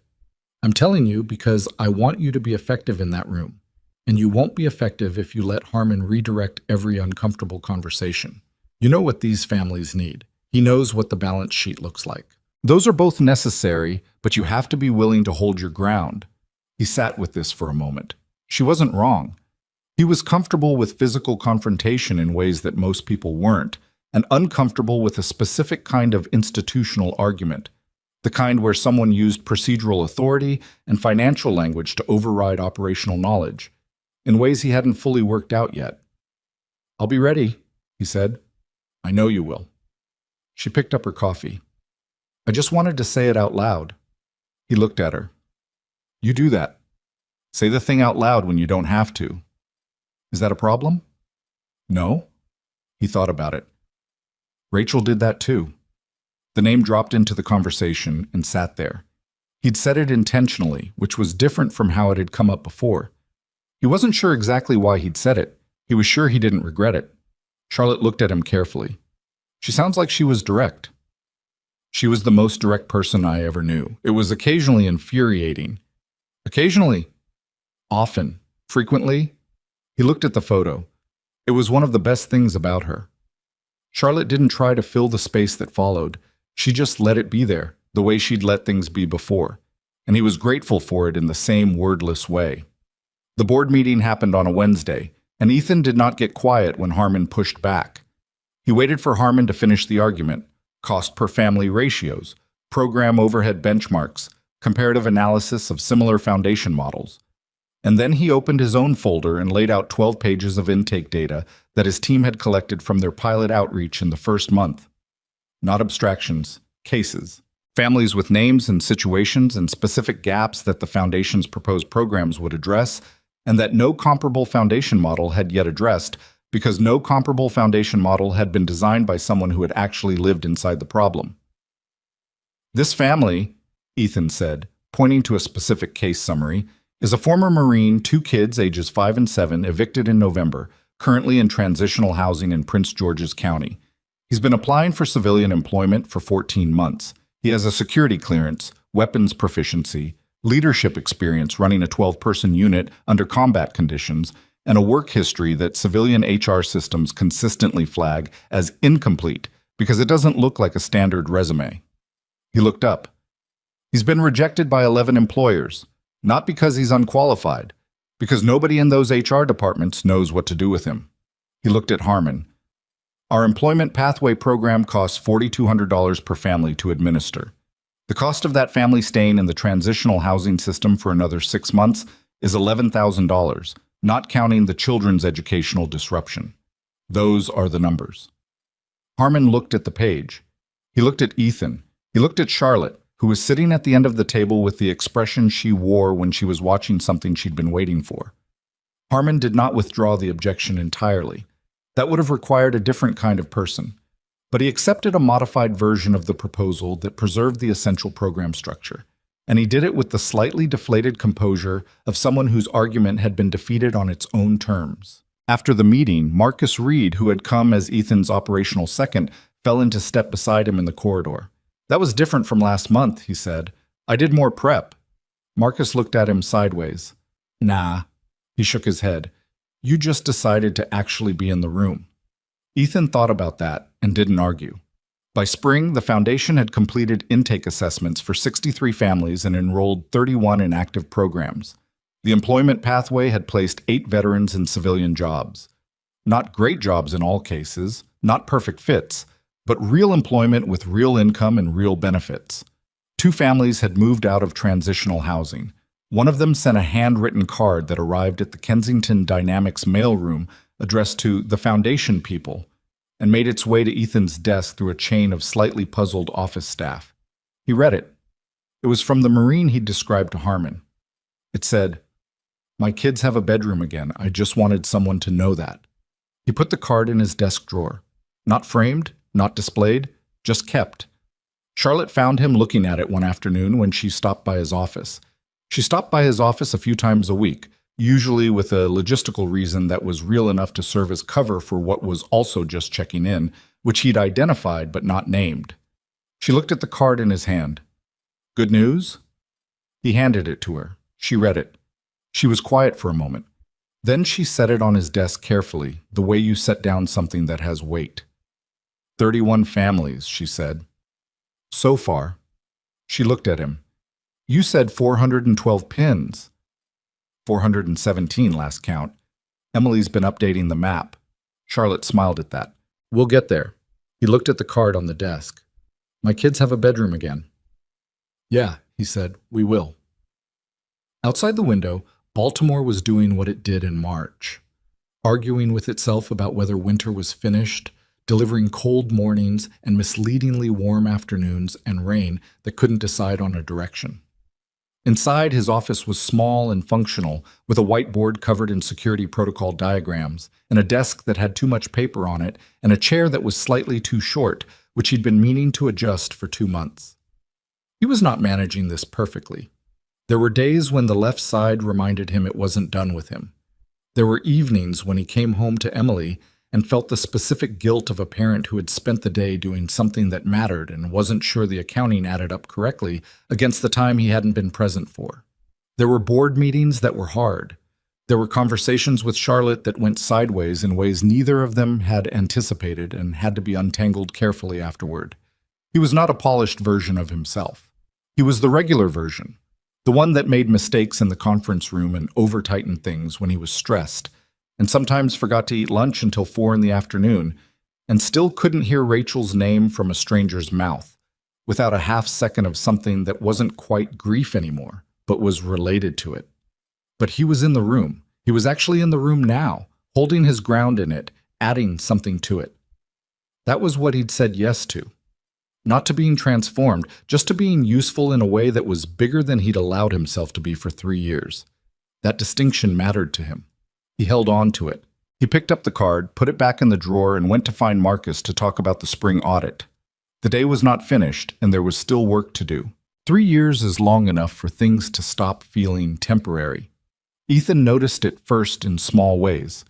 The way he stopped mentally comparing his office at Kensington Dynamics to the service corridors at Vector. The way Emily's school schedule had become the organizing structure of his week without him having to think about it.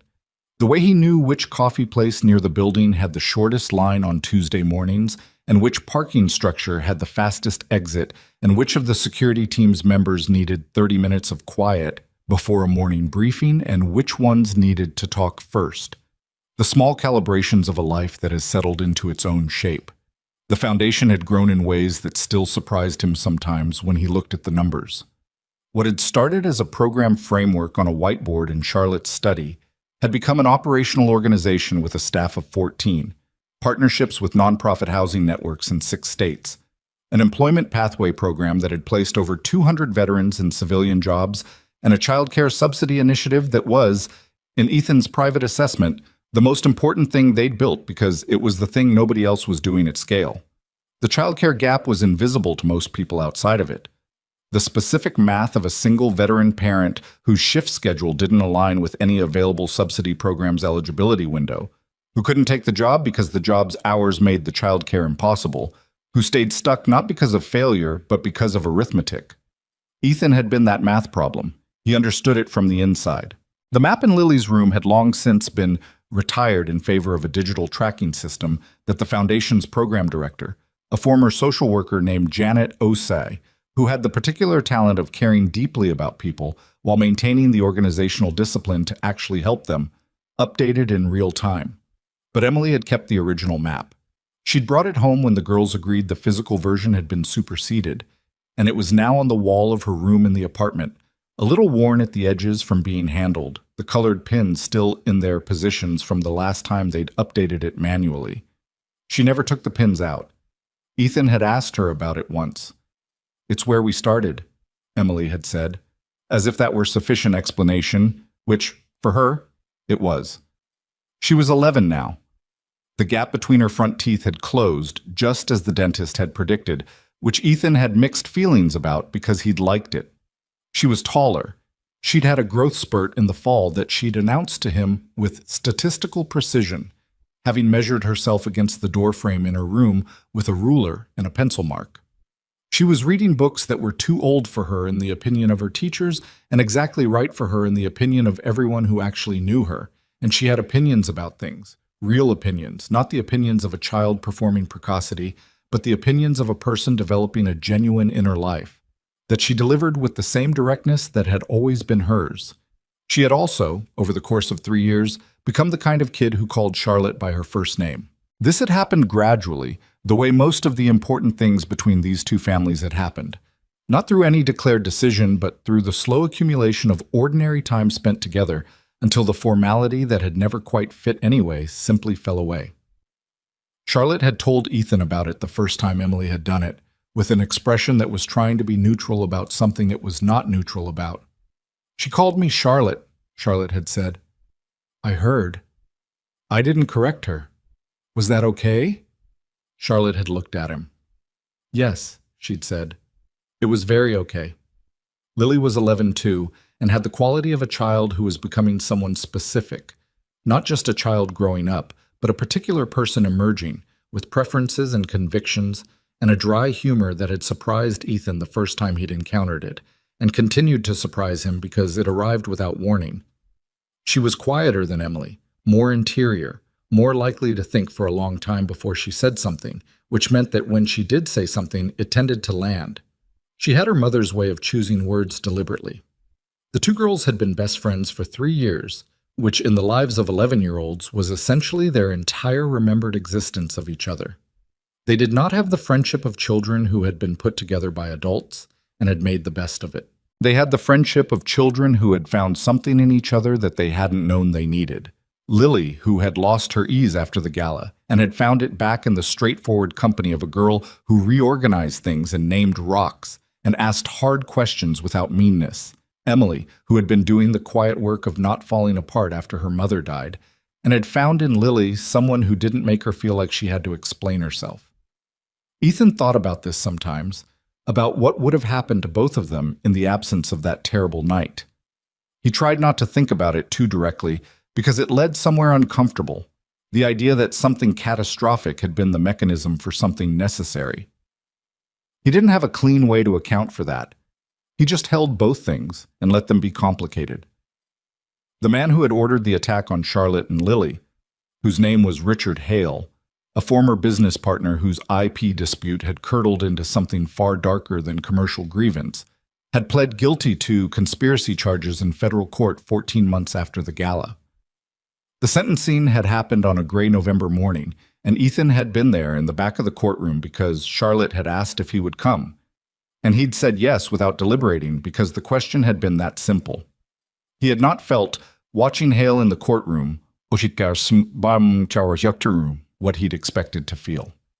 He'd expected something sharp, anger, maybe, or satisfaction, or the particular cold clarity of a concluded thing. What he'd felt instead was tired, just tired, in the way you feel when something that has been using up energy in the background finally stops.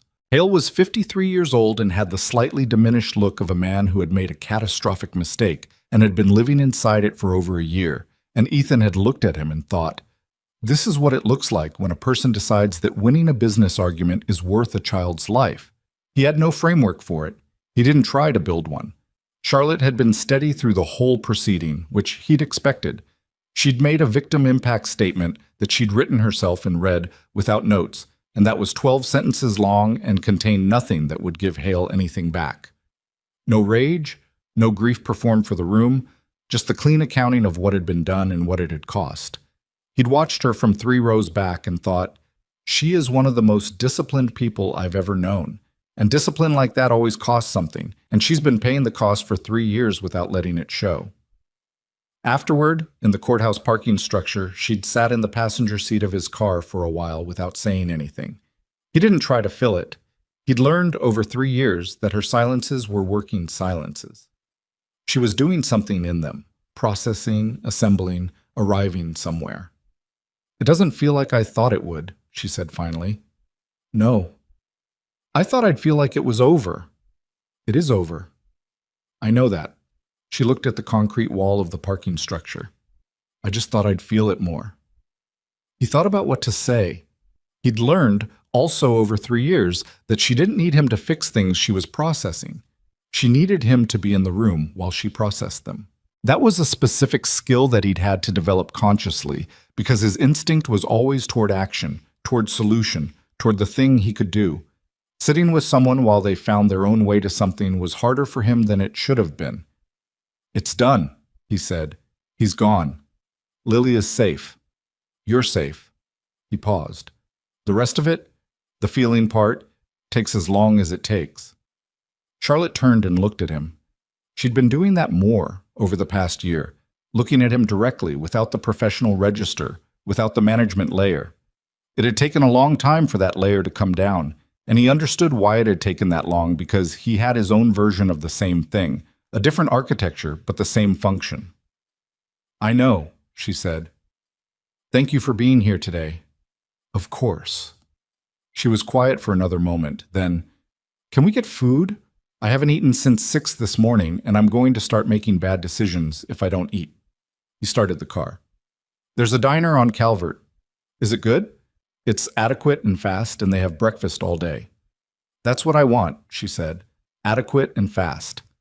He pulled out of the parking structure and drove toward Calvert Street and thought about the fact that the ordinary, unheroic shape of sitting in a diner booth eating eggs after a hard morning, was what the past 3 years had mostly looked like. Not dramatic, not cinematic, just the regular texture of 2 people who had started as a debt and an obligation and had become, through the gradual accumulation of ordinary time, something neither of them had planned for. He didn't have a word for what they were yet. He'd been working on not needing one. The annual Tech Forward Gala happened every November. Ethan had attended the previous 2 in his capacity as Director of Executive Security, which was the professional reason, and also because Charlotte asked him and he didn't want to say no, which was the actual reason. He'd stood in the background both times, watching the room with the operational attention that was by now so automatic it didn't feel like work, and had spent most of each evening managing the specific discomfort of being in a space that his body still associated with the worst night of his recent life. The 3rd year was different. Charlotte came to him about it in September, 2 months out. She came to his office, which she still did several times a week, and she sat in the chair across from his desk, the one he'd finally adjusted to the right height, and she told him that the foundation was going to make a major announcement at the gala. 3 years of data, the employment program numbers, a new federal partnership they'd spent 8 months negotiating that would significantly expand their housing subsidy reach. And she wanted Ethan on stage for it. He looked at her. "On stage? You've been on stage before." The press conference was different. I was standing at a podium with talking points. You threw out the talking points. That's the point. He leaned back in his chair.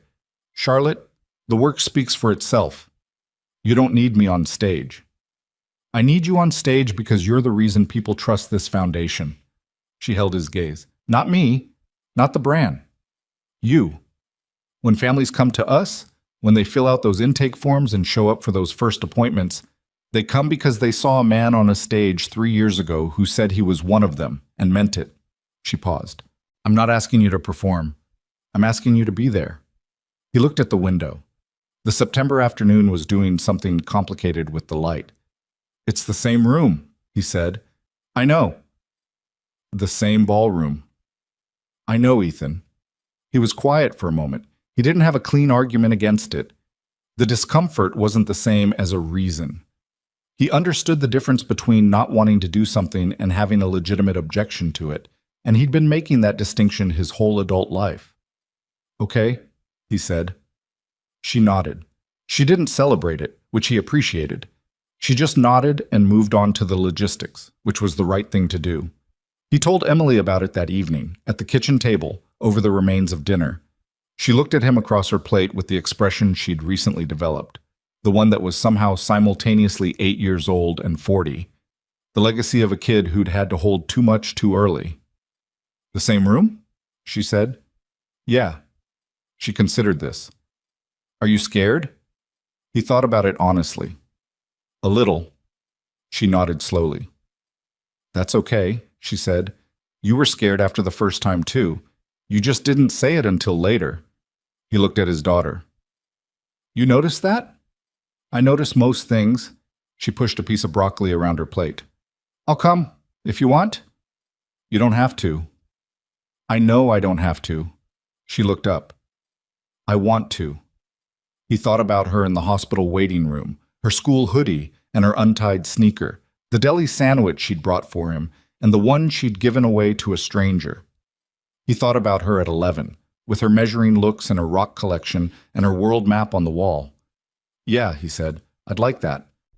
The night of the gala arrived with the particular quality of November evenings in Baltimore, cold and clear, the city looking its best because the dark hid the parts that needed hiding.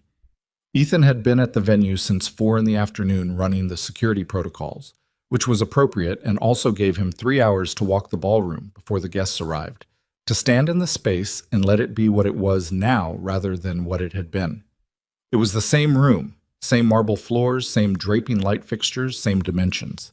The stage was in the same position. The service corridor where he'd been working on the electrical fault was still there, behind the same set of double doors. He stood in the center of the room at 5:15 in the afternoon, in his good suit rather than his gray uniform, and looked at the stage and let the room be both things at once, what it had been and what it was, without trying to choose between them. Marcus Reed found him there.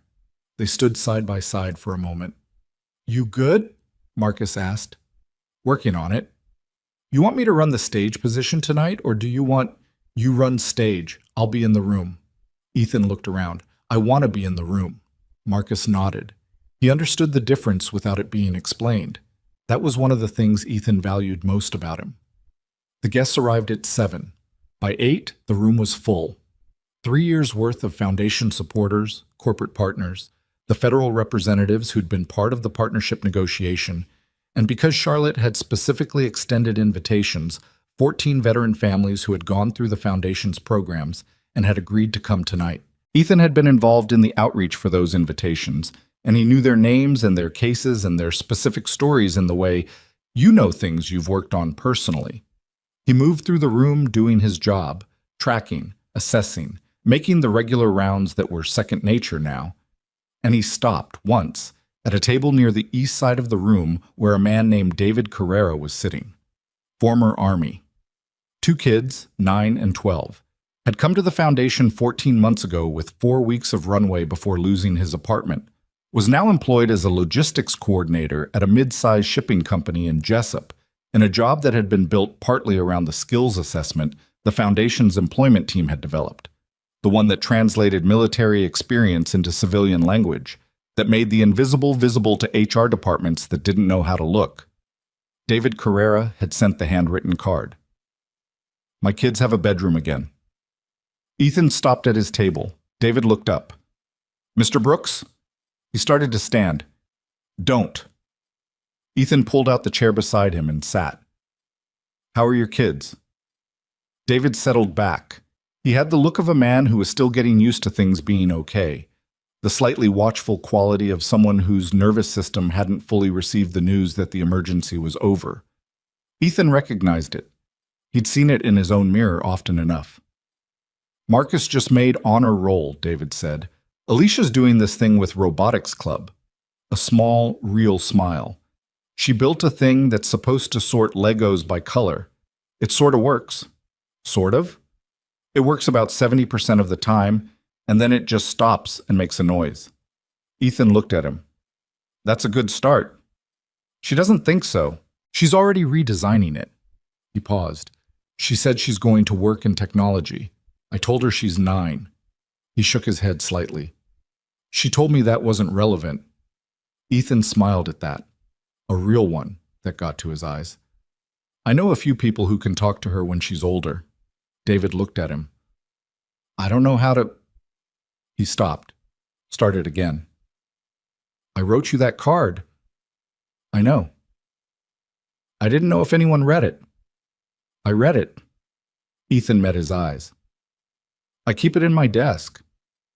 David was quiet for a moment. He looked at the table. I was 3 weeks away from losing everything, he said. I'd done everything I was supposed to do. Came back, tried to transition, did the resume workshops, did the job fairs. Nothing was sticking, and He stopped. I had this moment where I thought, I spent 8 years keeping other people safe, and I can't keep my own kids in their apartment. His jaw tightened. That's a particular kind of bad. Yeah, Ethan said. It is. The lady at the intake, Janet? Janet Osei, yes. She sat with me for 2 hours. She didn't rush me. She treated it like my situation actually mattered, like I was a person, not a case file. He looked up. I hadn't felt like a person in a while. Ethan held that. He didn't try to wrap it in something. He just let it be what it was. I'm glad you're here tonight, he said. I'm glad I'm here too. David looked around the room. It's different from where I was imagining I'd end up. He paused. Better different. Ethan stood. He put his hand briefly on David's shoulder, the way you do with someone whose situation you understand and whose dignity you want to respect. Enjoy the evening. He moved on. He had a room to watch and a stage to get to. Charlotte found him near the back wall at 8:30, 40 minutes before the program started. She was in a dark blue dress, and her hair was down, and she looked like someone who had prepared extensively for this evening and was now carrying it with the earned ease of a person who had done the preparation and trusted it. How's the room? She asked. Clean. Marcus has stage covered. We're good. She nodded. Then she looked at him. The direct look. The unmanaged one. How are you? I'm okay. He meant it more than he'd expected to. I'm actually okay. She studied him for a moment, the way she did when she was verifying rather than just accepting. Whatever she found seemed to satisfy her. Good. He looked at her. Charlotte. What? He'd been working up to something for a while. Not anxiously, not with the specific agony of a person dreading a conversation, but with the careful intention of someone who wanted to say a thing correctly because the thing mattered. After tonight, when this is done, he paused. I'd like to take you to dinner. Not a work dinner, not a foundation thing. He held her gaze. Dinner. She was still for a moment. The ballroom moved around them. 400 people, the ambient current of conversation and movement, and in the middle of it, she was very still. I was wondering when you were going to get there, she said. He looked at her. You were waiting? I was being patient. She held his gaze. There's a difference. He thought about 3 years of coffee and porch chairs and courthouse parking structures and diner booths, and an evening in her study with rain on the window where he'd said yes to something that changed everything. He thought about the way she hadn't looked away when he said Rachel's name. He thought about the way she'd told him to hold his ground in that board meeting, not because she was managing him, but because she wanted him to be effective, which was a different thing entirely. Yeah, he said. There is. Yes, she said. Dinner. After tonight. He nodded. She nodded. And then the logistics of the evening reclaimed them. Her toward the stage to check with the program coordinator, him back to the room to run his final sweep. And they moved in opposite directions through the crowd, the way you do when the ordinary machinery of life reasserts itself after a moment that didn't need to be larger than it was. At 9:15, Charlotte took the stage. Ethan stood at the back of the room, his back to the wall at the same position he'd been occupying for 2 years at this event, and he watched her speak. She was good. He would never stop noticing that she was good at this, the specific skill of making a room feel like she was talking to each person in it individually. She presented the numbers. 3 years of data. Over 200 veterans placed in civilian employment. 47 families moved from transitional or unstable housing into permanent homes. The Child Care Subsidy Initiative covering nearly 100 families in its first operating year. The new federal partnership that would expand their geographic reach to 12 states by the following year. She presented all of it clearly and without inflation, and the room received it with the particular quality of attention that responds to evidence rather than performance. Then she introduced Ethan. He came up the stage stairs, the same stairs, on the left side of the stage, that he'd taken in a different direction 3 years ago, and stood at the podium and looked at the room. 400 people, 3 years removed from the worst night in this ballroom's recent history, looking at the man who had been an anonymous maintenance technician the last time they'd been assembled here. He thought about what to say. He hadn't prepared remarks, which Priya, who was still at Kensington Dynamics and had long since accepted that Ethan was not a prepared remarks person, had noted with the patient resignation of a woman who had stopped fighting certain battles. He looked at the room. He found Emily, who was sitting at a table near the center with Lily beside her, both of them watching him with the focused attention of people who are invested in an outcome. Emily had her chin in her hand. She looked like her mother and like herself simultaneously, which she always did, which still did the thing to his chest that it had always done. He looked at David Carrera's table. David was watching him. He looked at the stage floor briefly, at the exact spot where he'd gone down 3 years ago with a bullet in his back and a child in his arms, and the working assumption that he was probably not going to survive the next hour. The marble was the same marble. The light was different, or maybe just his relationship to it. 3 years ago, he said, I was fixing a light in the hallway behind this stage. That was my job. I was good at it. I was going home to my daughter when I was done. He paused. I want to tell you something about that. About who I was that night, because I think people have a version of it in their heads that isn't accurate. The room was quiet. I was broke, he said. Not dramatically broke, not a crisis, just the specific quiet broke of a single parent doing math every month and making it work, but not by much. I had a maintenance certification and a second-hand couch, and 3 years out of a military career that had defined most of my adult life, and I was doing what a lot of veterans do after they come home. I was managing. I was getting through. I was not falling apart, but I was also not thriving, and I had mostly made peace with the distance between those two things. He looked at the room. There are about 1.9 million veteran households in this country with dependent children. I don't know exactly how many of them are managing in the specific way I was managing. Not falling apart, but not thriving, and having mostly made peace with the gap. But I know the gap exists because I lived in it, and I know what it costs, not in dollars, and the daily tax of being competent and experienced and capable, and having none of that recognized by the systems you're trying to re-enter. That is its own kind of invisible wound, he paused. And I know what it takes to close it. Not heroism, not a dramatic event, just someone who looks at you and sees the person rather than the gap, and gives you the next thing you need. He thought about Janet Osei sitting with David Carrera for 2 hours. He thought about the card in his desk drawer. He thought about Marcus Reed's threat assessment framework that had existed in a drawer for 2 years before anyone looked at it. This foundation exists because a terrible thing happened in this room, he said. I'd rather it didn't exist for that reason. I'd rather the reason was that someone looked at those 1.9 million households and said this is unacceptable and built something without needing a crisis to justify it. But that's not how it happened, and I'm not going to rewrite it. He looked at the room. What I can tell you is this. The reason this foundation works is not because of what happened on that stage 3 years ago. It's because of the people who work in it every day, who sit with families in intake appointments, who build employment assessments, who make calls and do paperwork and follow up again. They're the ones doing the work. I just told the story. He looked at Emily. She had unpropped her chin from her hand and was sitting straight, watching him. Lily was watching too. My daughter kept a map, he said, a physical map, covered in colored pins, one for each family we'd identified in our first research phase. She still has it on her wall. She never took the pins out. He paused. She said it's where we started. I think she meant it should stay visible. I think she meant that it matters to know where you began. He looked at the room one more time. We started with 412 pins. We're at over 2,000 now. We're going to keep going. He stepped back from the podium. The applause that followed was not the contained, polite applause of a formal program, but the louder, less organized kind that happens when a room is responding to something that found them unexpectedly.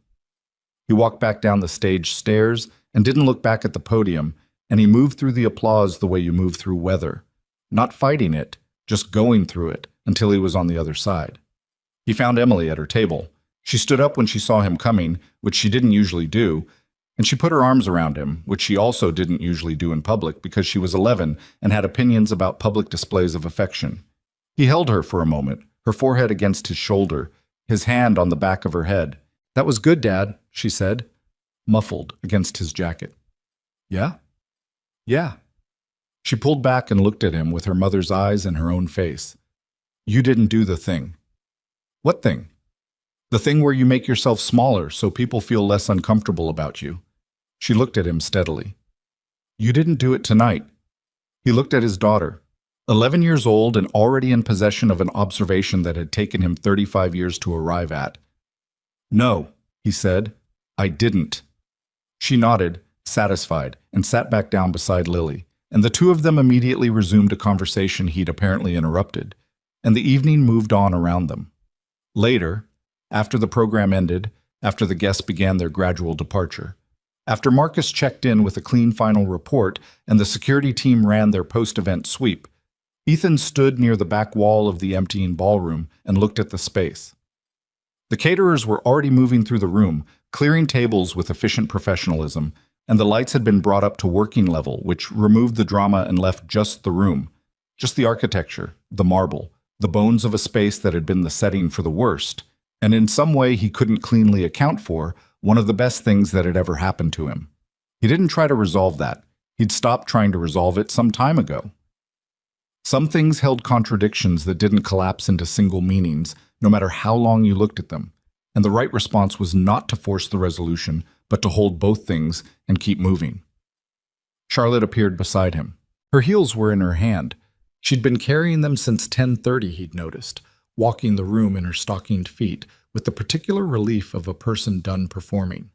She stood next to him and looked at the room. "Good night," she said. "Yeah." "David Carrera cried during your speech. I'm not telling you that to make you feel anything. I just—" She paused. He was trying not to, and he couldn't. Ethan looked at the stage. "I know," he said quietly. "I saw." She was quiet for a moment. The room continued its transformation around them, from event to empty space, from occasion to aftermath. "It's a different room now," she said. He considered that. He thought about standing in it at 5 in the afternoon, letting it be both things at once. "It's the same room," he said. "We're different." She looked at him. The look was the unguarded one, the one that had taken 2.5 years to become consistent, and it held something that didn't need to be named tonight. "Dinner," she said. "Dinner," he agreed. They walked out of the ballroom together, through the lobby, out into the November night. Baltimore was doing what it did, imperfect, honest, unheroic, fully itself.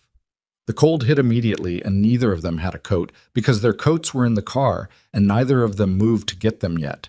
He looked at the city. She stood beside him. Emily and Lily had gone ahead with Marta and would be back at the apartment watching something they'd been lobbying to watch for 2 weeks, and would be very much asleep by the time either adult arrived, which both adults knew and had tacitly arranged. "Can I ask you something?" Charlotte said. "Yeah." If it had been anyone else in that hallway that night, if it had been a different maintenance technician who didn't have your background, who didn't see what you saw. She stopped. "Do you think about that?" He'd thought about it, more than he'd told anyone.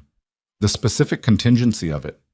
The particular chain of coincidence that had placed him in that building that night, in that hallway, with that background, facing that direction when the room changed. Sometimes, he said. And? He looked at the city. And I think that there are a lot of people walking around right now who could have done something similar if the moment had found them. People with the training, with the instinct. Former service members in maintenance uniforms, in security guard uniforms, in construction vests. People that nobody sees, he paused. I think the extraordinary thing isn't that someone was there who could act. I think the extraordinary thing is how many people like that are invisible until something forces them into view. He looked at her. That's the whole point of the foundation. That's the thing I keep trying to say. She held his gaze in the November cold. You're better at saying it now than you were. 3 years of practice. Emily helped. He smiled. The real one, that had been getting easier. Emily helps with everything, whether you ask her to or not. Charlotte looked at the street. She was quiet for a moment in the working way. I don't know what I expected, she said finally, when I sat outside your hospital room for 4 days. I don't know what I was expecting to happen. She looked at him. I don't think I expected any of this. I didn't either. Is that okay? He thought about the question.